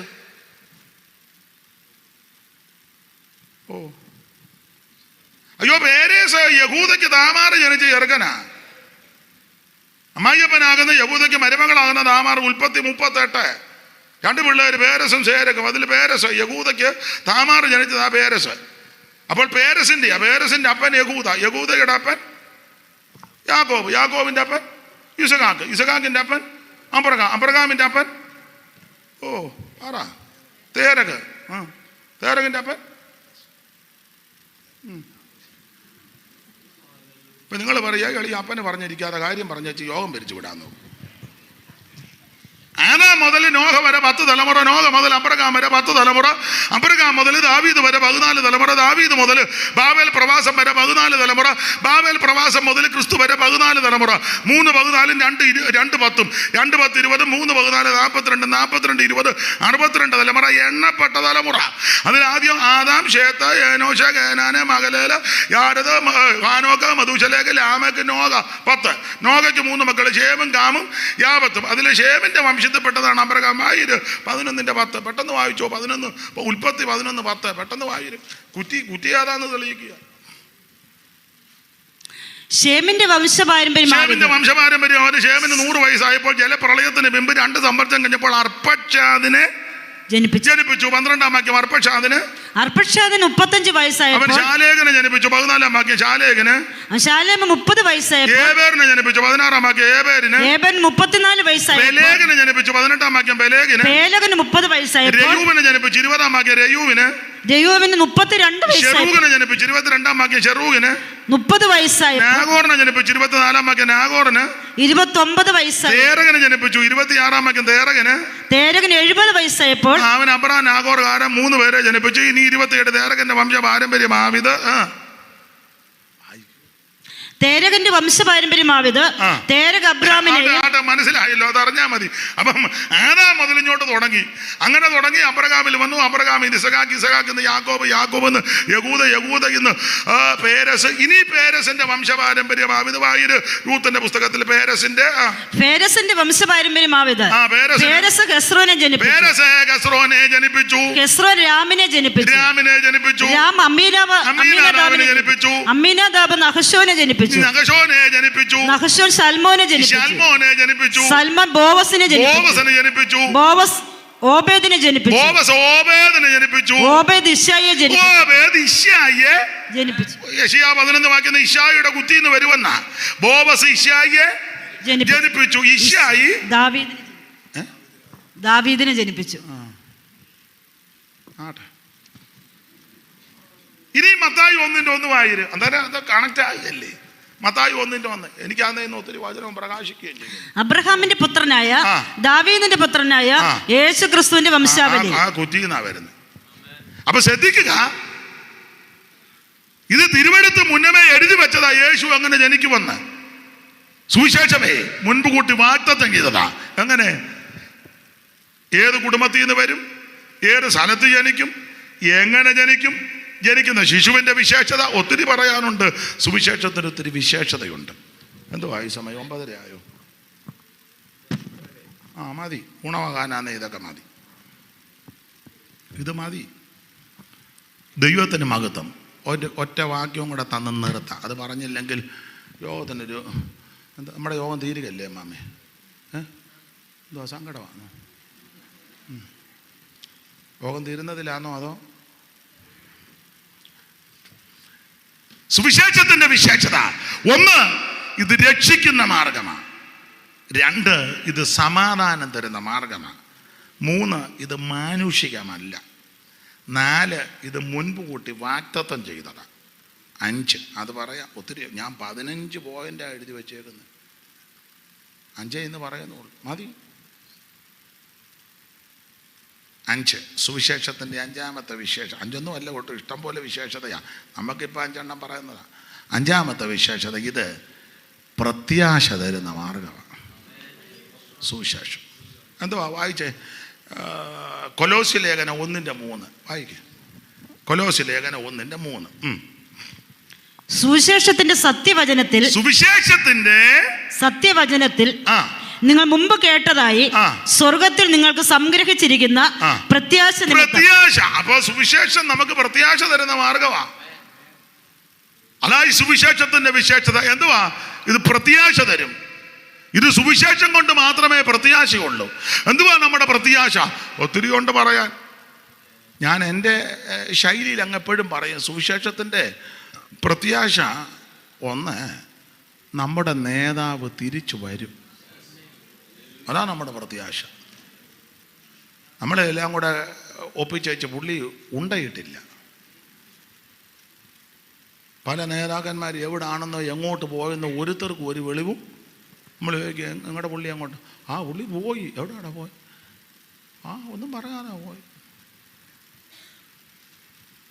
മിക്കവാറും പറഞ്ഞെടുത്തൊന്നും പോകാൻ സാധ്യത അതിന്. ഞാൻ പുള്ളിയുടെ കൂടെ എത്ര നാളുണ്ടായിരുന്നു. നീ പുള്ളി പോകുന്ന കണ്ടായിരുന്നു? നാളൊരുത്തൻ പറഞ്ഞ് മാഞ്ഞു പോയിന്ന്. നമ്മുടെ നേതാവ് എങ്ങനെയൊന്നും അല്ല പോയത്. മുമ്പേ കേട്ടില്ലേ നേതാവ് എങ്ങനെയാ പോയത്? നേതാവ് പോകാൻ നേരത്ത് ശിഷ്യന്മാരെ എല്ലാം വിളിച്ചു, ഹൃദയം കലങ്ങരുത്, ദൈവത്തിൽ വിശ്വസിപ്പിൻ, എന്നിലും എൻ്റെ പിതാവിൻ്റെ ഭവനത്തിൽ ഇല്ലെങ്കിൽ ഞാൻ നിങ്ങളെ കളിപ്പിക്കുകയല്ലെന്ന്. എന്നിട്ട് പറയാ ഞാൻ നിങ്ങൾക്ക് സ്ഥലം ഒരുക്കാൻ അങ്ങോട്ട് പോവുക. എൻ്റെ ഭാഷയാണ് കേട്ടോ, ബൈബിളിലില്ല. ഞാനങ്ങ് പറയാ ഞാനങ്ങോട്ട് പോവുക. അതിലേ അങ്ങ് ഒരു പോക്ക് പോവുകയല്ല. നമ്മുടെ നേതാവ് അങ്ങനെ പറഞ്ഞില്ലെങ്കിൽ ഞാനങ്ങ് പറയുക, എല്ലാവരെയും തട്ടിക്കൂട്ടി വെച്ചേ ഞാൻ പോവുക, അവർക്ക് പോവുക കേട്ടോ, നീയൊക്കെ എങ്ങനെയാലും വേണേ. അങ്ങനല്ല, ഞാനങ്ങോട്ട് പോവുക, അവിടെ ചെന്ന് സ്ഥലം ഒരുക്കും. സ്ഥലമൊക്കെ ഒരുക്കി ഞാനവിടെ കുത്തിയിരിക്കുകയല്ല, തിരിച്ച് ഞാൻ വരും. തിരിച്ചു വന്ന് നിങ്ങളെ എല്ലാം കൂടെ മുണ്ടത്താൻ വന്ന് ഹായ് എന്ന് പറഞ്ഞേച്ച് പിന്നെയും പോവുകയല്ല, നിങ്ങളെ എൻ്റെ അടുക്കലോട്ട് കൊണ്ടുപോകും, അങ്ങോട്ട് കൊണ്ടുപോകും. അവിടെ കൊണ്ടുപോയിട്ട് എതിലേലും പോടാന്ന് പറയല്ല, എൻ്റെ കൂടെ ഇരുത്തും. ഈ പ്രത്യാശ ആ സുവിശേഷം തരുന്നത്. ഈ പ്രത്യാശ വേറെ എവിടെ കിട്ടും? ആര് തരും? ഏത് നേതാവാ ഇങ്ങനെ പറഞ്ഞത്? ഏത് പണ്ഡിതനാ ഇത് പറഞ്ഞത്? ഏത് വ്യക്തി ഇത് പറഞ്ഞു? ദൈവത്തിന്റെ മകത് യേശു മാത്രമേ പറഞ്ഞിട്ടുള്ളൂ. അതാ സുവിശേഷത്തിന്റെ വിശേഷത. സത്യമായെന്നിലും നിത്യപിതാവിലും, സത്യമായെന്നിലും നിത്യപിതാവിലും സത്യമായി വിശ്വസിപ്പിൻ സന്തതവും, നിങ്ങൾ ചിത്തം കലങ്ങിടൊല്ല, പോയി വരും ഞാൻ. നിന്റെ ചിത്തം കലങ്ങിടൊല്ല, പോയി വരും ഞാൻ. യേശു വീണ്ടും വരും. സുവിശേഷം തരുന്ന പ്രത്യാശ, യേശു ക്രിസ്തു വീണ്ടും വരും, കാഹളം ധ്വനിക്കും. മാത്രമാണോ ഈ പ്രത്യാശ തരുന്നത്? വേറൊരു ഒത്തിരി ഉണ്ട് പറയാൻ. വേറെ ഈ പ്രത്യാശയ്ക്ക് പൗലോസ് കൊടുത്തിരിക്കുന്നത് ഭാഗ്യകരമായ പ്രത്യാശ, വേറൊരു ഭാഗത്ത് ജീവനുള്ള പ്രത്യാശ. രണ്ടാമത്തെ, ഞാൻ മരണവീടുകളൊക്കെ പറയും, രണ്ടാമത്തെ പ്രത്യാശ ഒത്തിരി ഉണ്ടോ ഒന്നുകൂടെ പറയാം. നമ്മളെ വിട്ട് മൺമറഞ്ഞ വിശുദ്ധന്മാരെ ഒരു ദിവസം കാണും. ഭാര്യയോ ഭർത്താവോ മക്കളോ അപ്പനോ അമ്മയോ ഒക്കെ കർത്താവ് നിദ്ര പ്രാപിച്ചിരിക്കുക.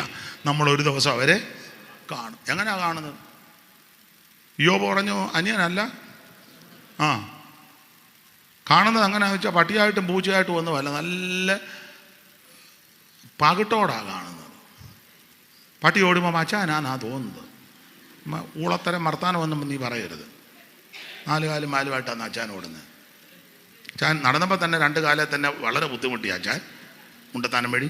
അന്നേരം പറഞ്ഞാൽ 4 കാലേ അച്ചാൻ നടക്കുന്നത്. പട്ടിയാണ് ഇടത് പട്ടി പോകുന്നത്. ചില സഹോദരിമാർ ഇങ്ങോട്ട് പാടി അമ്മയാണ്ടിരിക്കുന്നെന്ന്, കത്തുപോയ അമ്മ എവിടെ? വാഴത്തണ്ട് ഇങ്ങോട്ടാടി നോക്കുന്നത്. രാവിലെ ഇന്നലെയും വന്ന് ഈ സമയത്ത് അല്ലേ കാക്കയാണോ അങ്ങനെ വന്നിരിക്കുന്നത്? അമ്മയാണോ? അത് പട്ടിയായിട്ടും പൂച്ചയായിട്ടും ഒന്നുമല്ല വരുന്നത്. വേദപുസ്തകം പഠിപ്പിക്കുന്നത് പുത്തൻ ശരീരത്തോടെ. ഈ ദ്രവത്വമുള്ളത് അദ്രവത്വത്തെയും മർത്യമായ അമർത്യത്തെയും ധരിക്കണം. ഈ ദ്രവത്വമുള്ളത് അദ്രവത്വത്തെയും മർത്യമായ അമർത്യത്തെ ധരിക്കുമ്പോൾ മരണം നീങ്ങി ജയം വന്നിരിക്കുന്നു എന്നുള്ള വചനം നിവൃത്തിയാകും. ഇതാ നമ്മുടെ പ്രത്യാശ. സുവിശേഷം പ്രത്യാശ തരുന്ന മാർഗമാണ്. ഇന്ന് രാത്രി ഈ പ്രത്യാശയോടെ വേണം തിരിച്ചു പോകാൻ. എന്താ പ്രത്യാശ? യേശു വീണ്ടും വരും. എന്തിന്? തനിക്കായി കാത്തു നിൽക്കുന്ന വിശുദ്ധന്മാരെ ചേർക്കാൻ.